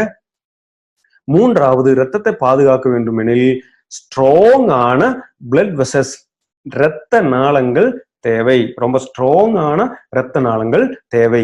எப்படி இந்த ஸ்ட்ராங்கான இரத்த நாளங்கள் எப்படி நம்ம உடலை பாதுகாக்குது, இதயத்தை பாதுகாக்குது அப்படிங்கிறது பார்ப்போம். பாருங்க, எப்பவுமே இந்த இரத்த நாளங்களானது ஒரு எலாஸ்டிசிட்டியோட இருக்கணுங்க. என்ன எலாஸ்டிசிட்டின்னு சொன்னா நெகிழ்வு தன்மை இல்லையா? இந்த இரத்த நாளங்கள் எப்பவுமே ரொம்ப அதிகமான ரத்தம் வரும், சில டைம் கம்மியா வரும். அந்த மாதிரி எல்லா சூழ்நிலை வரும்போது கூட அதுக்கு தகுந்தாற் போல் விரிசல் அடையணும். அந்த எலாஸ்டிசிட்டி ரொம்ப ரொம்ப ரொம்ப முக்கியம். அதே மாதிரி இந்த எலாஸ்டிசிட்டி எப்போ குறையும்னு கேட்டீங்கன்னா, நான் முதல்ல சொன்ன போல கொழுப்பு அதிகமா இருக்கக்கூடிய உணவுகள், இந்த மாதிரி ஆயில் அதிகமா இருக்கக்கூடிய உணவுகள் எல்லாம் உண்ணும் போது இந்த இரத்த நாளங்களை நீங்க வலது பக்கமா பார்ப்பீர்கள். இந்த மஞ்சள் கலர்ல கொடுத்துருக்கும் பாருங்க. அது எல்லாமே கொஞ்சம் கொஞ்சமா நம்ம உண்ணக்கூடிய கொழுப்பு சத்து அதிகமா இருக்கிற உணவுகளை லோ டென்சிட்டி லிப்போப்ரோட்டீன் சொல்லக்கூடிய கெட்ட கொழுப்பானது படிந்து இருக்கு பாருங்க. முதல்ல கொடுத்திருக்கிறதுல இரத்த குழாய் சரியாக இருக்கிறது. கடைசியில் இருக்கக்கூடிய அளவுல போய் பார்க்கும்போது என்ன ஆகுது? இரத்த குழாயில அடைப்புகள் வருது. பாருங்க, ஒரு மனிதனுக்கு ஒரு நாளைக்கு 1500 கலரி எனர்ஜி தான் தேவை. ஆனா அந்த ஒரு 1500 கலரியிலிருந்து 3500 கலரி வரை ஒரு நாளைக்கு தேவை. ஆனா ஒரு மட்டன் பிரியாணி சாப்பிட்டாலே நம்ம உடலுக்கு 1500 கலரி எனர்ஜி கிடைக்குங்க. அப்போ 3 வேளை மட்டன் பிரியாணி சாப்பிட்டா இல்ல என்ன ஆகுது? அதிகமா இருக்கக்கூடிய அந்த 2000மோ 3000மோ கலரி என்ன செய்யும்? நம்ம உடல் அங்கங்கே அது அளவுக்கு அதிகமானதை தேங்கி நிற்கும், மீதி கொஞ்சமானது வெளியேற்றி விடும். அந்த மாதிரி ஒரு நாள் அந்த அளவுக்கு அதிகமா சாப்பிடும் போது வாழ்நாளிலேயே தொடர்ந்து இப்படி சாப்பிட்டு வந்தால் உடம்பு என்ன செய்யும் இல்லையா? அது ஆங்காங்கு தேங்கி நிச்சயமா நம்மளுடைய இரத்த நாளங்கள்ல படியத்தான் செய்யும். அந்த மாதிரி இரத்த நாளங்கள்ல இந்த கொழுப்புகள் ஆனது படியும் போது இரத்த ஓட்டம் சீராக இருக்காது. அடுத்தது முக்கியமா என்ன பார்க்க வேண்டியது என்னன்னா, பொதுவா நம்முடைய இந்தியர்களுடைய இரத்த நாளங்கள் சிறுசாகவே இருக்குன்னு சொல்லிட்டு ஒரு அறிக்கை இங்க சொல்லுதுங்க. என்ன சொல்லுது? அதாவது சமீபமா வந்த ஒரு ஆய்வின்படி இந்தியர்களின் இரத்த நாளங்கள் மேற்கத்திய நாட்டை சேர்ந்த மனிதர்களின் இரத்த நாளங்களை விட ரொம்ப குறுகியதாக இருக்கு, சிறுசாக இருக்கு அப்படின்னு சொல்லிட்டு ஆய்வறிக்கைகள் சொல்லுதுங்க. அப்ப என்ன செய்யணும்? பொதுவா நம்முடைய உடல்வாகு அப்படிதான் இருக்கு. இரத்த நாளங்கள் ரொம்ப சுருங்கிதான் இருக்கு, சின்னதா இருக்கு. அப்ப ரொம்ப அதிகமான பாதுகாப்பு தேவை இல்லையா? அந்த மாதிரி ரொம்ப அதிகமா பாதுகாக்க வேண்டிய நம்முடைய இரத்த நாளங்களை கொழுப்புகள் அதிகமா இருக்கக்கூடிய, நான்வெஜ் அதிகமா இருக்கக்கூடிய, எண்ணெய் சார்ந்த பொருட்கள் அதிகமா இருக்கக்கூடியதெல்லாம் உணவெல்லாம் உண்ணும் போது என்னாகும்? மேலும் அது பெரிய அளவுல பாதிக்கப்படுகிறது. அந்த மாதிரி பாதிப்பு வராம பார்க்க வேண்டியது ரொம்ப முக்கியமானது. நான்காவது என்ன கொடுத்திருக்கீங்க? Maintain proper circulation. அதாவது இரத்த ஓட்டம் சீராக இருக்க வேண்டியது. அது எப்பவுமே மெயின்டைன் பண்ணிட்டே இருந்தோமானால் நம்ம இதயம் பாதுகாப்பாக இருக்கும். அப்படி என்றால் எப்படி இதை மெயின்டைன் பண்றதுன்னு பார்ப்போமா? பொதுவாக 3 விதமான இரத்த நாளங்கள் இருக்குங்க இதயத்துல. ஒண்ணு, முதல்ல நம்ம பார்த்தோம், சுத்தமான ஆக்சிஜனை கொண்ட இரத்தம். அந்த இரத்தத்தை வெளியேற்றக்கூடிய இதுக்கு பேரு தான் ஆர்டரின்னு சொல்றோம். சுத்தமான இரத்தத்தை வெளியேற்றுவதற்கு இருக்கக்கூடிய ஒரு முக்கியமான பங்கு தான் ஆர்டரி இங்க செயல்படுறது. இன்னொன்னு வெயின்னு சொல்றோம். அது என்னது? உடம்புக்குள்ள எல்லா இடத்துலயும் சுத்தின பிறகு கார்பன் டை ஆக்சைடு நிரம்பின அசுத்தமான இரத்தத்தை திரும்ப இதயத்துக்கு கொண்டு வரக்கூடிய வேலை செய்யறது யாருங்க? அது வெயின்னு சொல்றோம். இந்த வெயினையும் ஆர்டரையும் ஒன்னா சேர்க்கக்கூடிய நரம்பு மண்டலத்துக்கு பேரு தான் கேபிலரிஸ்ன்னு சொல்றோம். இந்த 3ம் சேர்ந்ததுதான் இதயத்தினுடைய இரத்த நாளங்கள். இங்க என்ன நடக்கும்? நம்ம இதயத்தில் இருக்கக்கூடிய இரத்த நாளங்கள் வழியாக எங்கெல்லாம் ரத்தம் போகுது? உடல்ல உச்சந்தலையிலிருந்து உள்ளங்கால் வரை ரத்தம் போகணும், திரும்ப வரணும். ரத்தம் போகணும், திரும்பி வரணும் இல்லையா? எங்கெல்லாம் போகணும்? அனைத்து செல்களுக்கும் போக வேண்டி இருக்கு இல்லையா? அந்த மாதிரி ஒவ்வொரு இயங்கக்கூடிய செல்களுக்கும் இந்த ரத்தம் பாய வேண்டியது ரொம்ப ரொம்ப அவசியம். ஏன்னா ஆக்சிஜன் அந்த அளவுக்கு முக்கியம். ஆக்சிஜன் போகாத செல்கள் இறந்து விடுகின்றன. அந்த மாதிரி எல்லா இடங்களுக்கும் இந்த ரத்தம் போகும்போது எல்லா பக்கமும் ஆர்டரி போல, வெயின் போல பெரிய ரத்த நாளங்களாக இருக்குமா? அந்த மாதிரி நம்ம உடலுக்குள்ள சிறிய ரத்த நாளங்கள் வழியா கூட ரத்தம் போனா தானே ஒவ்வொரு இடங்களுக்கும் போய் சேர முடியும் இல்லையா? பாருங்கள், ஒரு நம்ப முடியாத ஒரு உண்மை என்ன தெரியுமா? ஒரு மனிதனுடைய உடல் இருக்கக்கூடிய இரத்த நாளங்களை மொத்தமா எடுத்து நீளமா வச்சு பார்த்தோமானால் அது 1,00,000 கிலோமீட்டர்கள் வரை நீளம் இருக்குமாம். அப்படி என்றால் என்ன அர்த்தம்? ஒரு மனிதனுடைய இரத்த நாளங்களை எடுத்து ஒன்னா சேர்த்து கட்டினால் நிச்சயமா நம்முடைய பூமியை 3 தடவை சுத்தி கட்டுவதற்கு அளவுக்கான நீளம் இருக்குமாம். அத்தனை நீளத்துக்கும் நம்ம இதயம்தான் ரத்தத்தை அனுப்புகிறது. பாருங்கள், எத்தனை கிலோமீட்டர்? 1,00,000 கிலோமீட்டர் அளவுக்கு தூரத்துக்கு இந்த ரத்தத்தை அனுப்ப வேண்டிய எவ்வளவு பெரிய பொறுப்பான வேலை நம்முடைய இதயம் பார்க்கிறது. அந்த மாதிரி நுண்ணிய சிறிய ரத்த நாளங்கள் வழியாக ரத்தம் ஓடுவதற்கு மைக்ரோ சர்க்குலேஷன் சொல்லுவோம். அந்த மைக்ரோ சர்க்குலேஷன் சரியாக இருந்தா மட்டும்தான் நம்ம உடல் சரியாக செயல்படும். நம்ம டயபா லைஃப்னு சொல்லக்கூடிய பொருளை பார்த்தோம். டயபா லைஃப்ல ஒரு நபர் டயபெட்டிக் பேஷண்டா இருக்கும்போது, சர்க்கரை நோயாளியாக இருக்கும்போது இரத்த நாளங்கள் ஆங்காங்கே அடைப்புகள் வர வாய்ப்பு இருக்கு. அந்த மாதிரி வரும்போது இரத்த ஓட்டம் சீராக நடக்காது. இரத்த ஓட்டம் சீராக நடக்காத போது அவருடைய கால்களிலேயே இரத்த ஓட்டம் நடக்கவில்லை என்றால் விரல்கள் கட் பண்ணி எடுக்க வேண்டிய சூழ்நிலை வரும்னு பார்த்தோம் இல்லையா? ஏன்? அந்த இரத்த ஓட்டம் அங்கு இல்லாத போது செல்கள் அழிந்து விடும். செல்லுகள் அழிந்து விடும் போது எந்த உறுப்போ அந்த உறுப்பை கட் பண்ணி எடுக்க வேண்டிய சூழ்நிலைக்கு தள்ளப்படுவாங்க. அந்த மாதிரி ஒவ்வொரு இடத்துக்கும் ரத்தம் பாயறத மைக்ரோ சர்க்குலேஷன் சொல்லுவோம். அந்த மைக்ரோ சர்க்குலேஷனை சீராக வைக்க வேண்டியது ரொம்ப அவசியம். அந்த மாதிரி மைக்ரோ சர்க்குலேஷனை சீராக வைப்பதற்கு ஆயுர்வேதத்துல நிறைய மூலிகைகள் இருக்கிறது. அடுத்து 5வது என்ன கொடுத்திருக்கீங்க? 5வது பிரிவென்ட் இன்ஃப்ளமேஷன். அதாவது இன்ஃப்ளமேஷன் சொன்னா என்ன? வீக்கம். இந்த இதயத்துல வரக்கூடிய வீக்கங்களும் இதயத்தை பெரிய அளவுல பாதிக்க செய்கிறது. எப்படி எல்லாம் இதயத்துல வீக்கம் வரும் பார்ப்போமா? பாருங்க, நம்ம மனித உடல்ல இருக்கக்கூடிய ஒவ்வொரு உள்ளுறுப்புகளுக்கும் நிறைய கவசங்கள் இருக்குங்க. எல்லா உள்ளுறுப்புகளுக்கும் கவரிங் பண்ணி இருக்குங்க. எதுக்காக? அந்த உறுப்போட பாதுகாப்புக்காக. அப்படி இதயத்துக்கு 3 அடுக்கு கவசங்கள் இருக்கு. 3 லேயர்ல பாதுகாப்பு அமைச்சிருக்குங்க. அது என்னன்னு பார்ப்போமா? முதல்ல இருக்கக்கூடிய பாதுகாப்பு அம்சம், கவரிங் என்ன அப்படின்னு பாத்தீங்கன்னா எண்டோகார்டியம்னு சொல்லுவாங்க. எண்டோகார்டியம் சொல்லக்கூடியது இதயத்தினுடைய உள்ள பாதுகாக்கிறதுக்காக கூடிய ஒரு அமைப்பு. அடுத்தது 2வது மயோகார்டியம்னு சொல்லுவாங்க. அது இதய பகுதியில சென்டர் பகுதியில கவரிங்காக செயல்படுகிறது.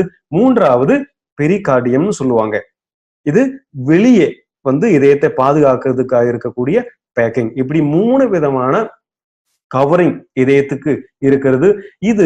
இதுல வரக்கூடிய வீக்கத்துக்கு பேர் தான். இப்ப பாருங்க, உதாரணத்துக்கு எண்டோகார்டியத்துல வீக்கம் வந்தாச்சுன்னா எண்டோகார்டைட்டிஸ் அப்படின்னு சொல்றோம்.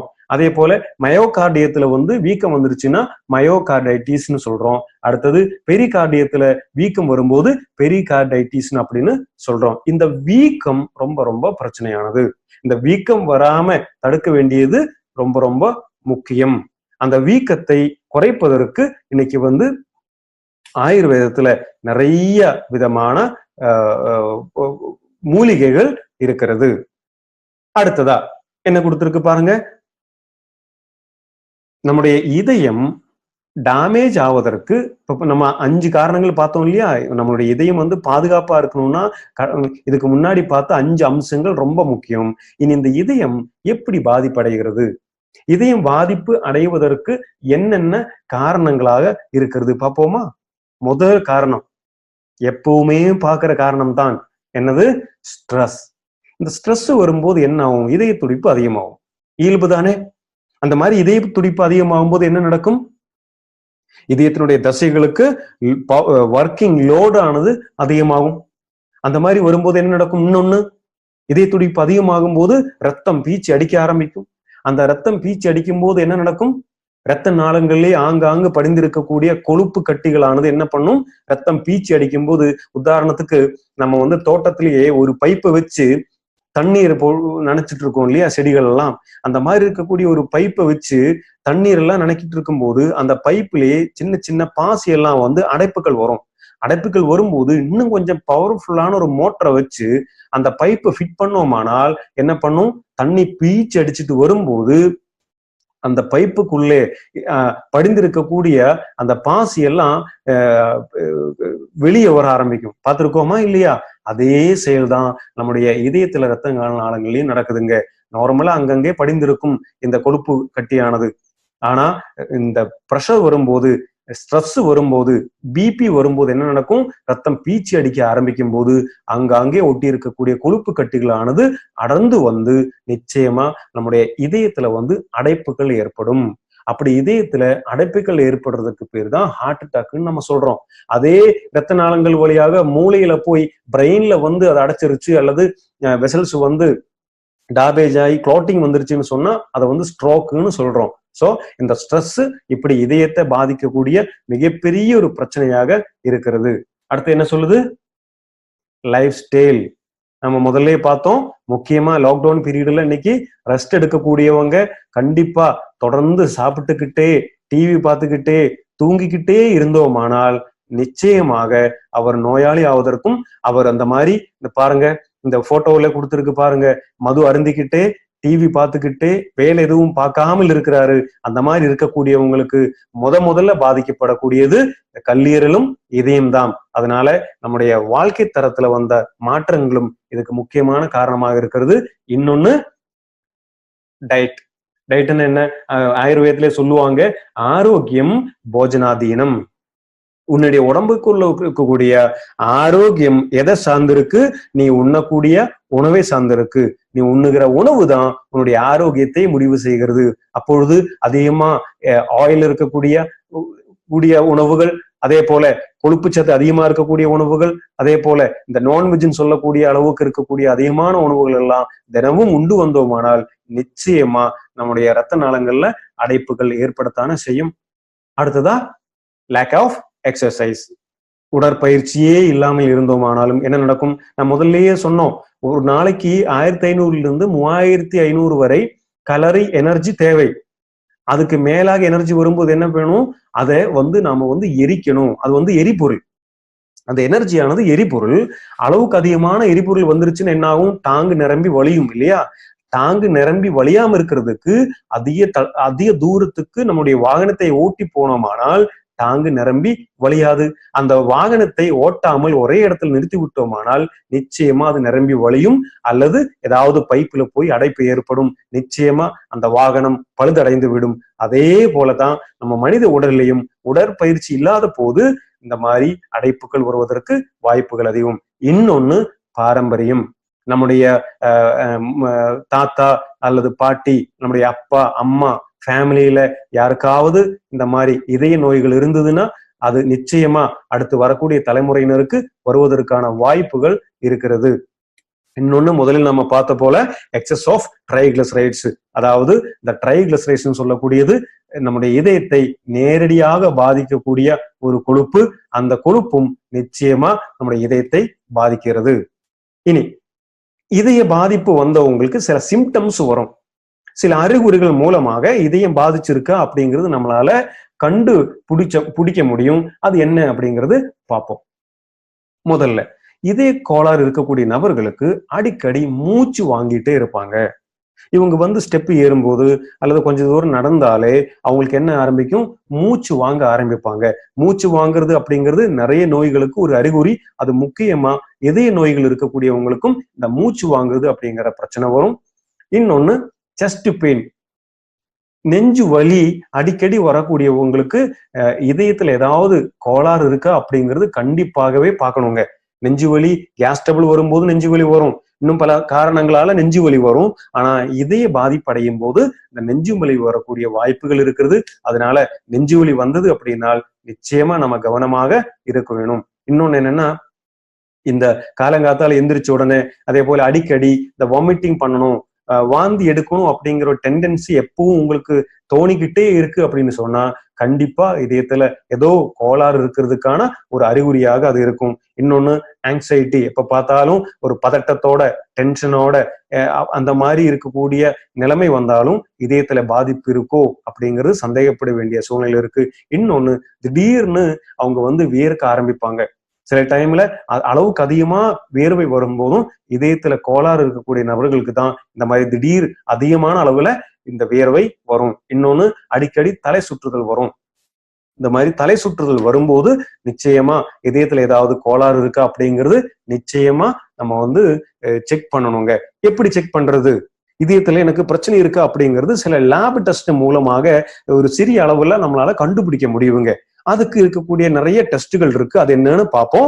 ஃபர்ஸ்ட் கொலஸ்ட்ரால் டெஸ்ட், லிபிட் ப்ரொஃபைல்னு சொல்லக்கூடிய ஃபர்ஸ்ட் கொலஸ்ட்ரால் லெவல் என்னங்கிறது பார்க்கணும். ஒரு மனிதனுடைய உடல்ல 200 mgக்கு கீழே கொலஸ்ட்ரால் லெவல் இருந்ததுன்னா அவர் ஆரோக்கியமான உடல் அப்படிங்கிறது நம்ம கால்குலேட் பண்ண முடியுங்க. அது 200ல இருந்து 239 வரைக்கும் கொஞ்சம் கேர்ஃபுல்லா இருக்க வேண்டிய கண்டிஷன் இருக்கு. ஆனா 240க்கு மேல போயாச்சு அப்படின்னா கண்டிப்பா ரொம்ப சீரியஸாக அவருடைய இதயம் பாதிக்கப்பட்டிருக்கு அப்படிங்கிறதே அர்த்தம்.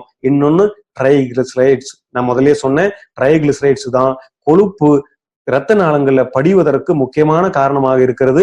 அது 150க்கும் கீழே இருக்க வேண்டும். 150ல இருந்து 199 வரை இருந்தா கூட ரொம்ப முக்கியமா அதை கவனிக்கணும். 200 தாண்டி விட்டால் ரொம்ப டேஞ்சரான கண்டிஷனுக்கு தள்ளப்படுவாங்க. அடுத்தது ஹை டென்சிட்டி லிப்போப்ரோட்டீன் சொல்லக்கூடிய நல்ல கொழுப்பு, அது 60க்கு மேல இருக்கணுங்க. கண்டிப்பா அது கீழே போக போக 35 45ங்கிறது ஒரு பரவாயில்லாத நிலைமை. ஆனா 35க்கும் கீழே போயாச்சுன்னா ரொம்ப முக்கியமா கவனிக்க வேண்டிய கண்டிஷன்ல இருக்காரு அப்படிங்கிறது அர்த்தம். இன்னொன்னு நம்ம முதலே சொன்ன மாதிரி கெட்ட கொழுப்பான லோ டென்சிட்டி லிப்போப்ரோட்டீன், இந்த கெட்ட கொழுப்பானது 60ல இருந்து 130க்குள்ளதான் ஒரு மனிதனுக்கு இருக்க வேண்டும். அது 130ல இருந்து 160 வரைக்கும் போயாச்சு அல்லது 160ல இருந்து 180 அந்த அளவுக்கு மேல போயாச்சு அப்படின்னா ரொம்ப சீரியஸா கவனிக்கணும். அடுத்தது கொலஸ்ட்ரால் HDL ரேஷியோ ஆனது 4 இருக்க வேண்டும். அது 5 அல்லது அதுக்கு மேல போயாச்சுன்னா ரொம்ப சீரியஸாக கவனிக்கணும். பாருங்கள், இந்த வீடியோ, இந்த நிகழ்ச்சி பார்த்துட்டு இருக்கக்கூடிய மை லைஃப் ஸ்டைல் விநியோகஸ்தர்களான அல்லது இந்த ப்ரோக்ராம் பார்த்துட்டு இருக்கக்கூடிய அனைத்து நபர்களுக்கும் என்னுடைய பணிவான ஒரு வேண்டுகோள் என்னன்னா, உடனடியாக உங்களுடைய இந்த லிப்பிட் ப்ரொஃபைல ஒரு தடவை செக் பண்றது ரொம்ப ரொம்ப நல்லதுங்க. அதை செக் பண்ணும்போது அவர்களிடம் சொல்லுங்கள், கொலஸ்ட்ரால், ட்ரைகிளிசரைட்ஸ், HDL, LDL, அதே போல கொலஸ்ட்ரால் HDL ரேஷியோ இது எனக்கு செக் பண்ணுங்கன்னு சொல்லி நீங்க லாப்ல போய் செக் பண்ணிருக்கலானால் உங்களுடைய நிலைமை தற்போது எவ்வளவு இருக்கு அப்படிங்கிறது கண்டிப்பா தெரிஞ்சு கொள்ள முடியும். அடுத்தது, இந்த அளவுக்கு இதயத்தை பாதுகாக்க வேண்டியது எவ்வளவு அவசியம் அப்படிங்கிறது நம்ம பார்த்தோம். அந்த மாதிரி இருக்கக்கூடிய இதயத்தை பாதுகாப்பதற்கு ஆயுர்வேதாவுல நிறைய விதமான மூலிகைகள் இருக்குங்க. அந்த வகையில இன்னைக்கு மை லைஃப் ஸ்டைல் மார்க்கெட்டிங் நிறுவனம் எலிமெண்ட்ஸ் வெல்னஸ் மூலமாக வெல்ஹார்ட்னு சொல்லக்கூடிய இதயத்தை பாதுகாக்கக்கூடிய உற்பத்தி பொருள் மூலமாக ரொம்ப அற்புதமான சூப்பர் ஹெர்ப்ஸ், அற்புதமான மூலிகைகள் இங்க இதயத்தை பாதுகாக்கிறதுக்கு வெல்ஹார்ட்ல பயன்படுத்தி இருக்கு. அந்த ஒவ்வொரு மூலிகைகளும் என்னன்னு பார்ப்போமா? முதல்ல இருக்கக்கூடிய மூலிகை என்ன போட்டிருக்கு பாருங்கள், சன்ஸ்காரிட் மேத்தி. என்ன சன்ஸ்காரிட் மேத்தின்னு சொன்ன என்ன? பதப்படுத்தப்பட்ட மேத்தி. மேத்தின்னா நம்மளுடைய வெந்தயம்னு சொல்லுவோம் இல்லையா தமிழ்ல. அதாவது பதப்படுத்தப்பட்ட வெந்தயம் இங்க பயன்படுத்தி இருக்கு. இந்த வெந்தயம் எதுக்கெல்லாம் செயல்படுது? முதல்ல நம்முடைய செரிமானத்தை சரி செய்வதற்கு வெந்தயம் பயன்படுகிறது.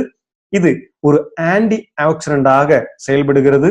இன்னொன்னு என்னன்னா, ட்ரைகிளிசரினுடைய லெவலை கட்டுப்படுத்துறதுக்கு வெந்தயம் பெரிய உதவிகரமாக செயல்படுகிறது. இன்னொன்னு, மோஷன் சரி செய்வதற்கு வெந்தயம் இங்க பயன்படுகிறது. அடுத்தது அர்ஜுனா. அதே போல புஷ்கர் மூல் அப்படின்னா என்ன? அர்ஜுனான்னு சொன்னா நீர் மருது, புஷ்கர் மூல்னு சொன்னா புஷ்கர மூலம். இது ரெண்டுமே எதுக்காக பயன்படுத்தி இருக்கு? இந்த நீர் மருதானது இதயத்துல நேரடியாக பாதுகாப்பு அளிக்கிறது, இதயத்துக்கு நேரடியாக பாதுகாப்பு அளிக்கிறது. அதே போல கொலஸ்ட்ரால் லெவல கட்டுப்படுத்துறதுக்கு, குறைப்பதற்கு, கெட்ட கொழுப்பினுடைய அளவை குறைப்பதற்கு இந்த புஷ்கர மூலம் நமக்கு உதவிகரமாக இருக்கிறது. அடுத்தது பிளேட்லெட் உறைவதை தடுக்கிறதுக்கும் உதவுகிறது. பாருங்க, நம்ம பார்த்தோம் பிளேட்லெட்ஸ் நம்ம ரத்த நாளங்கள்ல அங்கங்க படிந்து கட்டியாக மாறக்கூடிய சூழ்நிலை வரும். அது கட்டியாக விடாம அதை உறைய விடாம தடுக்கக்கூடிய ஒரு அற்புதமான செயல் இங்க புஷ்கர் மூல் செய்கிறது. அடுத்தது என்ன பார்ப்போம்? அடுத்தது முக்கியமான பொருளான முனாக்கா. முனாக்கா ஹெர்ப்னு சொன்ன, முனாக்கான்னு சொன்னா என்ன? அது உலர் திராட்சைன்னு சொல்லுவோம். உலர் திராட்சை. இந்த உலர் திராட்சை எதுக்காக பயன்படுத்தி இருக்கு? இது நம்ம உடலுக்கு தேவையான சக்தியை கொடுக்குது, எனர்ஜி லெவலை இன்க்ரீஸ் பண்றதுக்கு உலர் திராட்சை உதவுகிறது. அதே போல நம்ம முதல்ல பார்த்தோம் மைக்ரோ சர்க்குலேஷன் பார்த்தோம் இல்லையா? 1,00,000 கிலோமீட்டர் நீளம் வரை ரத்தம் ஓட வேண்டி இருக்கு. அந்த அளவுக்கு சிறிய ரத்த நாளங்களுக்கு கூட ரத்தத்தை எடுத்து செல்லக்கூடிய கப்பாசிட்டி நம்முடைய இதயத்துக்கு கொடுக்கறது இதுக்கு உதவி செய்யக்கூடிய உலர் திராட்சை இங்க பயன்படுத்தி இருக்கு. அடுத்ததா அடுத்த நோய் எதிர்ப்பு சக்தியை உலர் திராட்சை அதிகப்படுத்துறது. அடுத்தது மலச்சிக்கல் இருந்து நம்மளை பாதுகாக்கிறதுக்கும் உலர் திராட்சை உதவுகிறது. அடுத்த முக்கியமான மூலிகைகள் சதாவரின்னு சொல்லக்கூடிய தண்ணீர் விட்டான் கிழங்கு. நம்ம இதுக்கு முன்னாடியே தண்ணீர் விட்டான் கிழங்கை பத்தி நம்ம பார்த்தோம். தண்ணீர் விட்டான் கிழங்கு எதுக்காக பயன்படுகிறது? இந்த இரத்த நாளங்கள்ல வீக்கம் வரும்போது, அல்லது திசுக்களில வீக்கம் வரும்போது, அல்லது நம்முடைய கை கால்களில வீக்கம் வரும்போதெல்லாம் இந்த வீக்கத்தை தணிக்கிறதுக்காக பயன்படுத்தக்கூடிய பொருள் தான் தண்ணீர் விட்டாங்கிழங்குன்னு நம்ம பார்த்தோம். இங்கே நம்முடைய இதயத்துல வீக்கம் வராமல் பாதுகாக்க வேண்டியது அவசியம் அப்படின்னு பார்த்தோம் இல்லையா? அந்த மாதிரி இதயத்துல வீக்கம் வரும்போது அந்த வீக்கத்தை குறைப்பதற்காக, அந்த மூலிகையினுடைய பேரே பாருங்கள், தண்ணீர் விட்டான். அந்த மாதிரி நம்ம எங்கெல்லாம் வீக்கம் இருக்கோ அந்த வீக்கத்தை குறைப்பதற்காக இங்க தண்ணீர் விட்டான் கிழங்கு பயன்படுகிறது. இன்னொன்னு குடிச்சின்னு சொல்லக்கூடிய சீந்தில் கொடி. சீந்தில் கொடி என்ன செய்கிறது? அதுவும் மைக்ரோ சர்க்குலேஷனை சீராக அமைப்பதற்கும் நோய் எதிர்ப்பு சக்தியை அதிகப்படுத்துறதுக்கு, அதே போல மலச்சிக்கல் வராம தடுப்பதற்கு, அந்த மாதிரி நம்முடைய மொத்தத்துல இரத்த ஓட்டத்தை சீரு செய்வதற்கு இந்த சீந்தில் கொடியானது பெரிய அளவுல நம்ம உடல்ல செயல்படுகிறது. எலிமெண்ட்ஸ் வெல்னஸ்னுடைய வெல்ஹார்ட் சொல்லக்கூடிய நம்முடைய அற்புதமான உற்பத்தி பொருளுடைய பெனிஃபிட் என்ன, அது யாரெல்லாம் எடுக்கணும் அப்படிங்கிறது பார்ப்போம். பாருங்க, இது கண்டிப்பா 30 வயதுக்கு மேற்பட்ட பிஸி லைஃப் வாழக்கூடிய நபர்கள் நிச்சயமாக சாப்பிட வேண்டிய ஒரு ப்ராடக்ட். அதே போல நம்முடைய வெளி தோற்றத்துக்கும் உள்ள இருக்கக்கூடிய உறுப்புகளுடைய தோற்றமும் ஆயுளும் ரொம்ப டிஃப்ரெண்டா இருக்குங்க. சில பேர் பார்த்தீர்களானால் வெளியே ரொம்ப வயது இருக்கிற மாதிரியே தோற்றத்தை அளிப்பாங்க, ஆனா அவங்க உள்ளே ரொம்ப ஆரோக்கியமா இருப்பாங்க. ஆனா சில நபர்கள் பார்த்தீர்களானால் வெளியே ரொம்ப ஆரோக்கியமா இருக்கிறதாக பாக்குறோம், ஆனா உள்ளுறுப்புகள் எல்லாமே அவங்களுக்கு பழுதடைந்ததாக இருக்கும். இப்படி மாறி மாறி வரும் இல்லையா? அந்த மாதிரி வெளியே என்ன தோற்றம் இருக்கோ அதே ஏஜ்ல அளவுக்கு ஆரோக்கியமாக உங்களுடைய உள்ளுறுப்புகள் இளமையாக இருக்கும்னு நினைக்கக்கூடிய உங்களுக்கு இந்த ப்ராடக்ட் உதவிகரமாக இருக்கும். அடுத்தது இந்த கொலஸ்ட்ரால், கெட்ட கொழுப்பினுடைய அளவு, ட்ரைகிளிசரைன்ஸுடைய அளவு மெயின்டைன் பண்ணணும், சரியான அளவுக்கு கொண்டு போகணும் அப்படிங்கக்கூடியவங்க இந்த ப்ராடக்ட் சாப்பிடலாம். அடுத்தது பிளேட்லெட் அக்ரிகேஷன் சொல்லக்கூடிய இந்த பிளேட்லெட் ரத்த நாளங்களிலே படியக்கூடிய பிரச்சனை இருக்கிறவங்களுக்கு நம்முடைய ப்ராடக்ட் பெரிய உதவிகரமாக இருக்கிறது. அடுத்ததாக இதயத்தினுடைய ஃபங்க்ஷன் ரொம்ப ஸ்ட்ராங்காக இருக்கிறதுக்காக வெல்ஹார்ட் உதவிகரமாக இருக்கிறது. அடுத்தது இந்த மாதிரி ஒரு இதயத்தை பாதுகாக்கக்கூடிய ஒரு ப்ராடக்ட் இன்னைக்கு மார்க்கெட்ல இல்லைங்க. அப்படி அற்புதமான ப்ராடக்டாக இது விளங்குகிறது. அடுத்ததாக இரத்த நாளங்கள்ல கொழுப்புகள் படியாம பாதுகாக்கிறது. அதே போலதான் ஃபேமிலி வழியாக, அதாவது தாத்தா அல்லது பாட்டி, நம்முடைய முன்னோர்களுக்கு இந்த மாதிரியான இதய நோய் சம்பந்தமான பிரச்சனைகள் இருக்கிறவங்க கண்டிப்பா சாப்பிடக்கூடிய ப்ராடக்ட் தான். அதே போல ஆண்களுக்கும் பெண்களுக்கும் ஒரே போல ரிசல்ட் கொடுக்கக்கூடிய ப்ராடக்டாக வெல்ஹார்ட் விளங்குகிறது. நிச்சயமா இந்த ப்ராடக்ட் சாப்பிடுவதற்கு முன்னால் ஒரு டெஸ்ட் எடுங்க. அதாவது ஒண்ணு எக்கோ டெஸ்ட், இன்னொன்னு லிபிட் ப்ரொஃபைல். நான் முதல்லயே சொன்னோம் இல்லையா, ஒரு எக்கோ டெஸ்ட் அல்லது அதே போல லிபிட் ப்ரொஃபைல். இந்த டெஸ்ட் எடுத்த பிறகு ஒரு 3 அல்லது 4 மாதங்கள் தொடர்ந்து இது சாப்பிட்டு வாங்க.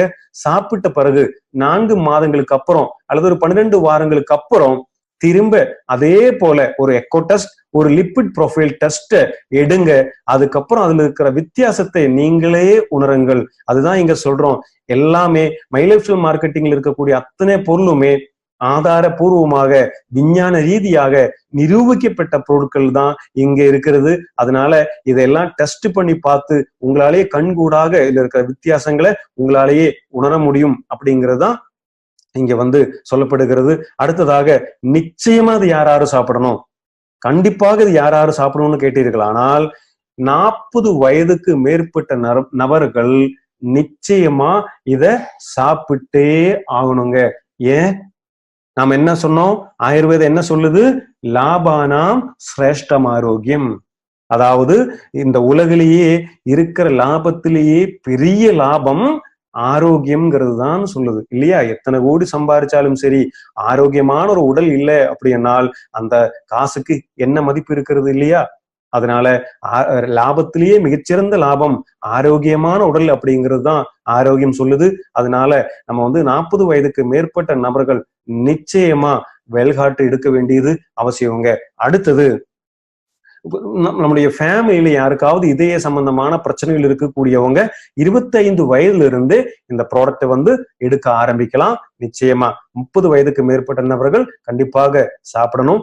அடுத்ததாக, சின்ன சின்ன அளவுல யாருக்கெல்லாம் இதய சம்பந்தமான பிரச்சனைகள் இருக்கும், நம்ம முதல்ல சில அறிகுறிகள் சொன்னோம் இல்லையா, அந்த அறிகுறிகள் யாருக்காவது தென்படுறதா இருந்ததுன்னா கண்டிப்பாக அவங்களும் இந்த ப்ராடக்ட் நிச்சயமாக எடுத்துக்கொள்ளலாம். அடுத்தது, இது கேப்சூல் வடிவில் இருக்கு.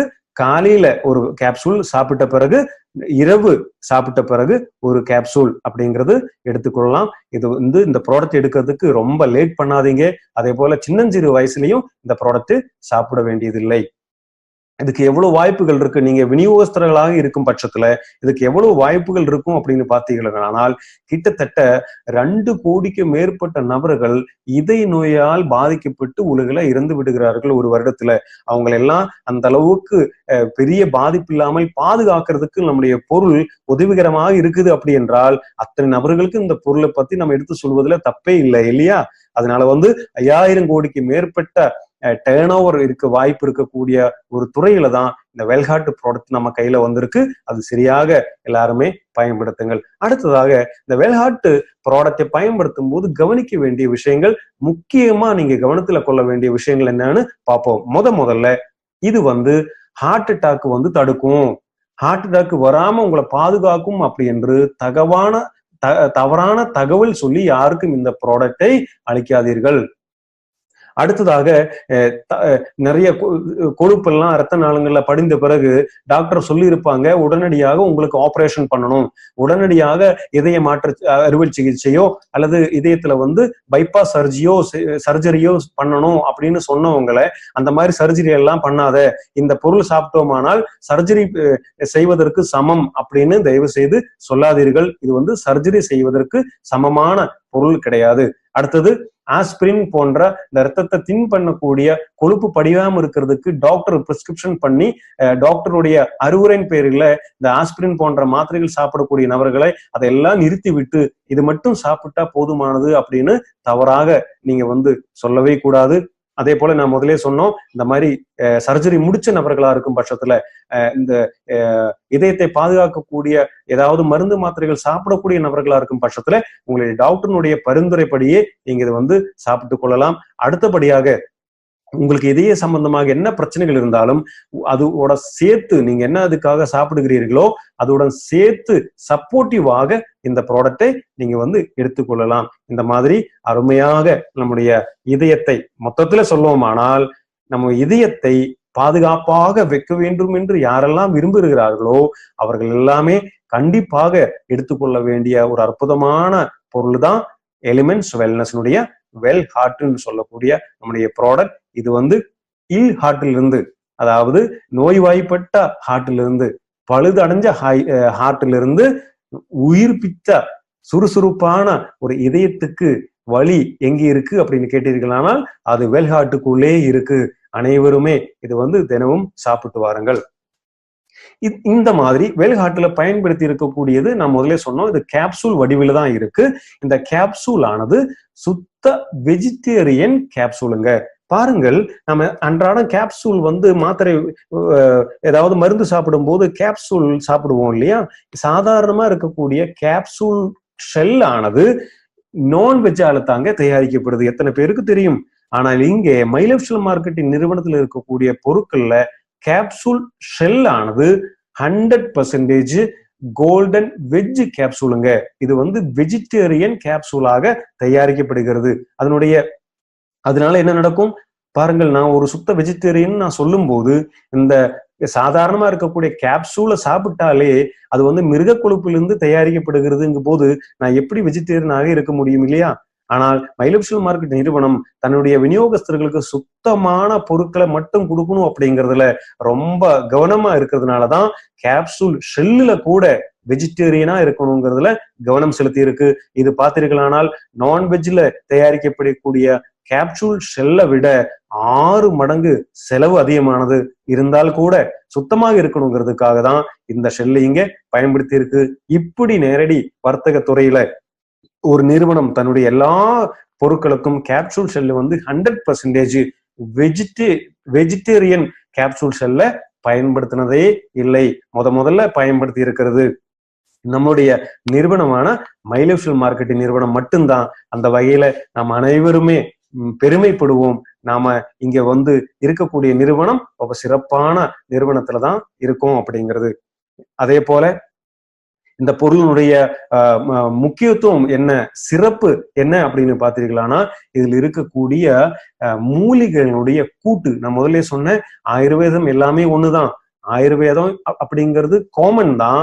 ஆனா அந்த ஆயுர்வேதத்திலேயே மை லைஃப் ஸ்டைல் மார்க்கெட்டிங் நிறுவனத்துடைய பொருட்களினுடைய சிறப்பு இந்த பொருட்கள் அடங்கி இருக்கக்கூடிய மூலப்பொருட்களான மூலிகைகளினுடைய கூட்டு தான் இங்க முக்கியம். பாருங்கள், இங்க இதயத்தை பாதுகாக்கிறதுக்காக என்னெல்லாம் பொருட்கள் இங்க பயன்படுத்தி இருக்குன்னு நம்ம சொன்னோம்.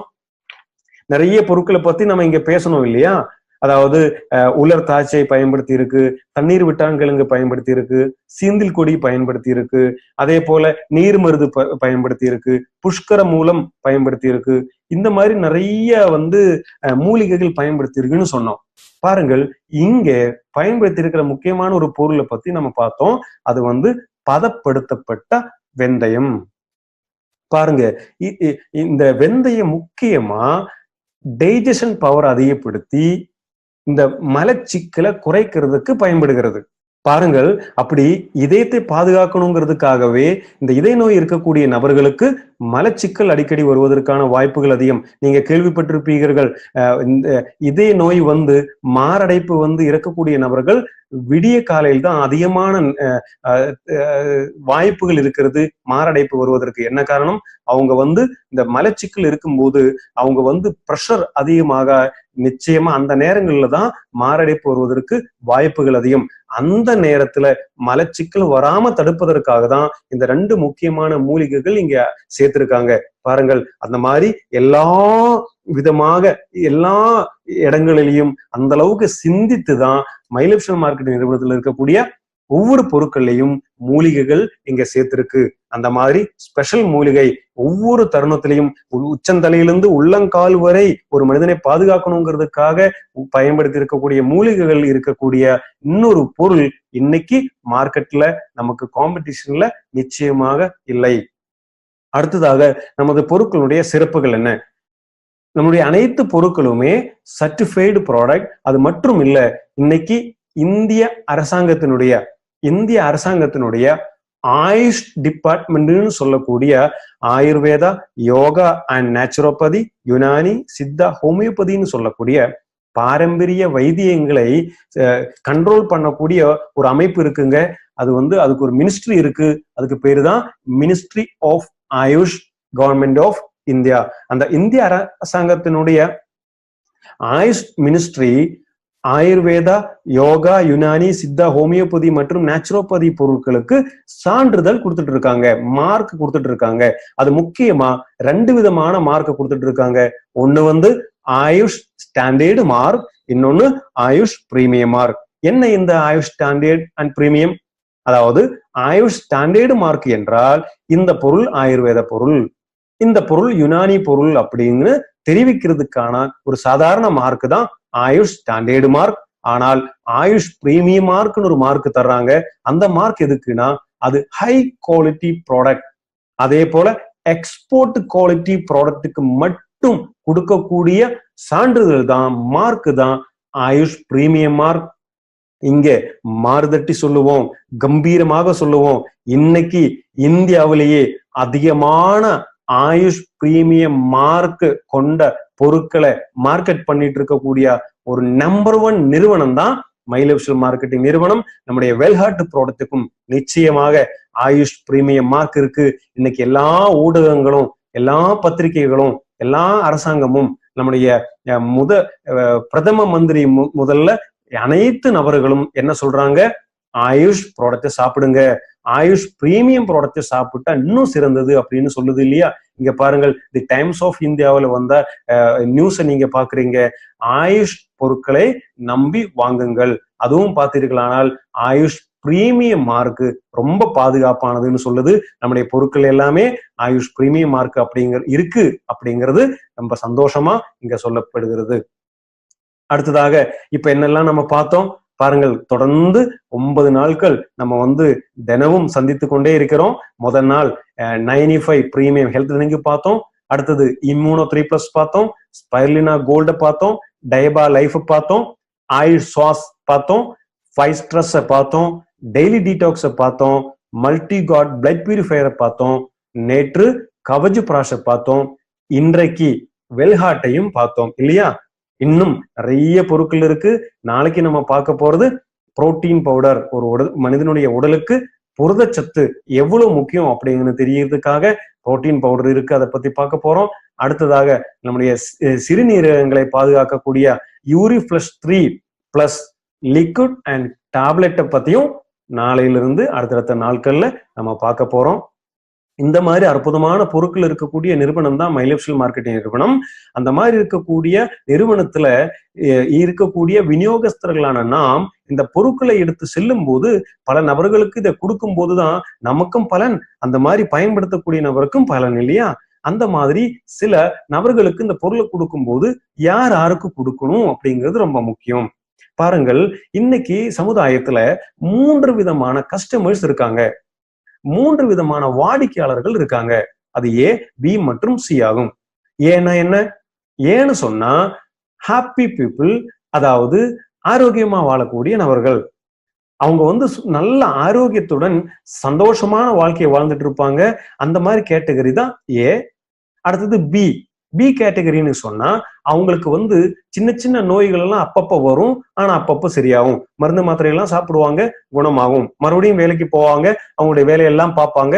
கொஞ்ச நாளைக்கு அப்புறம் மறுபடியும் ஏதாவது நோய்கள் வரும், அல்லது ஏதாவது சுகர் பேஷண்டா இருப்பாங்க, அல்லது பிபி அவங்களுக்கு இருந்துட்டு இருக்கும். ஆனா அவங்களோட டெய்லி ரொட்டீன் ஆனது தடைபெறாமல் இயங்கிக்கிட்டே இருப்பாங்க. அந்த மாதிரி இருக்கக்கூடிய நபர்கள் பி கேட்டகரி. இனி சி கேட்டகரின்னு சொன்னா முற்றிலும் நோய்வாய்ப்பட்டு படுக்கையிலே இருக்கக்கூடிய நபர்கள், அந்த மாதிரி சி கேட்டகரி. பாருங்கள், இங்கே மை லைஃப் ஸ்டைல் விநியோகஸ்தர்களான நாம் எந்த கேட்டகரியில் இருக்கிற நபர்களை முதல்ல அணுக வேண்டும்? ஆமாம், ஏ கேட்டகரியை தான் முதலேயே அணுக வேண்டும். என்ன காரணம்? நம்ம முதல்ல பார்த்தோம். அதாவது ஆயுர்வேதம் என்ன சொல்லுது? ஆரோக்கியமான ஒரு மனிதனின் ஆரோக்கியத்தை நிலைநாட்டுவதே ஆயுர்வேதத்தின் லட்சியம்.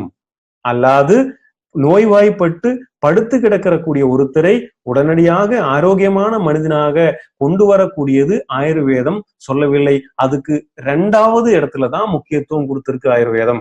அப்போது ஆயுர்வேதம் சொல்லுது அதுதான், ஆரோக்கியமா இருக்கக்கூடிய நபர்கள் ஆரோக்கியத்தை நிலைநாட்டி பாதுகாக்க வந்தாலே நோய்வாய்ப்பட்டு படுக்க வேண்டிய அவசியம் வராது இல்லையா? அதனால முதல்ல நாம கவனம் செலுத்த வேண்டியது, நான் வந்து ஹெல்த்தியா இருக்கேன், நான் வந்து ஆரோக்கியமா இருக்கேன்னு சொல்லக்கூடிய நபர்களுக்கு உங்கள் ஆரோக்கியம் கெட்டு விடாமல் இருப்பதற்காக நிச்சயமா எங்களிடம் பொருட்கள் இருக்குன்னு சொல்லி நீங்க வந்து அப்ரோச் பண்ணலாம். அடுத்ததாக பி கேட்டகரி, அப்பப்ப நோய்கள் வரும், மருந்து மாத்திரை சாப்பிடுவாங்க, அதுக்கப்புறம் குணமாகும், ஆனா மறுபடியும் வரும். ஆனா அதுக்காக நிரந்தர தீர்வு தான் ரொம்ப முக்கியம். ஊட்டச்சத்துக்கள் உண்ணுங்கள், இந்த மாதிரியான பொருட்களை சாப்பிடுங்க, உங்களுக்கு நோய் வராமல் பாதுகாக்கிறதுக்கு எங்களிடம் பொருட்கள் இருக்கின்றன சொல்லிட்டு அந்த நபர்களை நீங்க வந்து அணுகுவது ரொம்ப நன்றாக இருக்கும். சி கேட்டகரியில சீரியஸா படுத்து இருக்கக்கூடிய நபர்களை தயவு செய்து நீங்க வந்து இந்த பொருட்கள் கம்பல் பண்ணி சாப்பிட வைக்க வேணாம். ஏனெனில் சீரியஸ் கண்டிஷன்ல இருக்கக்கூடிய நபர்களை பார்ப்பதற்கு மருத்துவமனைகள் இருக்கு, அந்த இடத்துக்கு தான் அவங்கள வந்து அனுப்பணுங்க.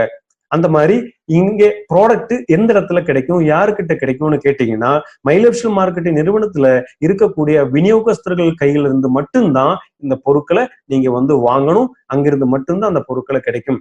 மற்றும் சில இடங்கள்ல தவறாக ஆன்லைன் மூலமாக இந்த பொருட்கள் சில நபர்கள் விற்பனை செய்து வருவதாக கேள்விப்படுகிறோம். அந்த மாதிரி ஆன்லைன்ல நிறைய டூப்ளிகேட் ப்ராடக்ட் தான் இன்னைக்கு வந்துட்டு இருக்கு. அந்த மாதிரி ஆன்லைன் மூலமாக இ காமர்ஸ் வெப்சைட் மூலமாக யாராவது இந்த மாதிரியான ப்ராடக்ட் வாங்குவதாக இருந்தால் அதுக்கு மை லைஃப் ஸ்டைல் மார்க்கெட்டிங் நிறுவனம் எந்த விதமான உத்தரவாதித்தமும் அளிப்பதில்லை. ஏனெனில் அது எக்ஸ்பிரி டேட் முடிஞ்ச பொருட்கள் சில இருக்கு, சில ப்ராடக்ட் டூப்ளிகேட் ப்ராடக்ட் சில ப்ராடக்ட் வருது, சில ப்ராடக்ட் ஃபேக் ப்ராடக்டா கூட இருக்குங்க. அதனால அந்த பொருளுக்கு இந்த நிறுவனம் உத்தரவாதி இல்லை அப்படிங்கிறது இந்த நிமிஷத்துல தெரிவித்துக் கொள்கிறோம். நீங்க நிச்சயமாக மை லைஃப் ஸ்டைல் மார்க்கெட்டிங் விநியோகஸ்தர்கள் கையிலிருந்து அந்த ப்ராடக்டை வாங்குங்க.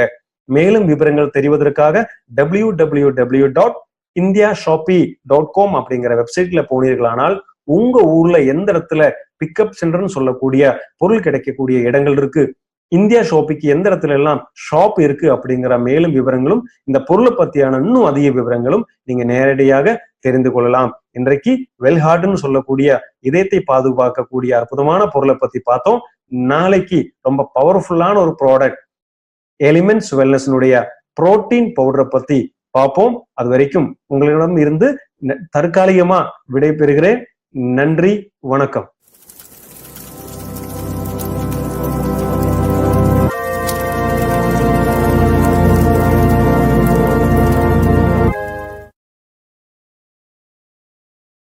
Thank you for watching. For more business and product videos, subscribe the channel now.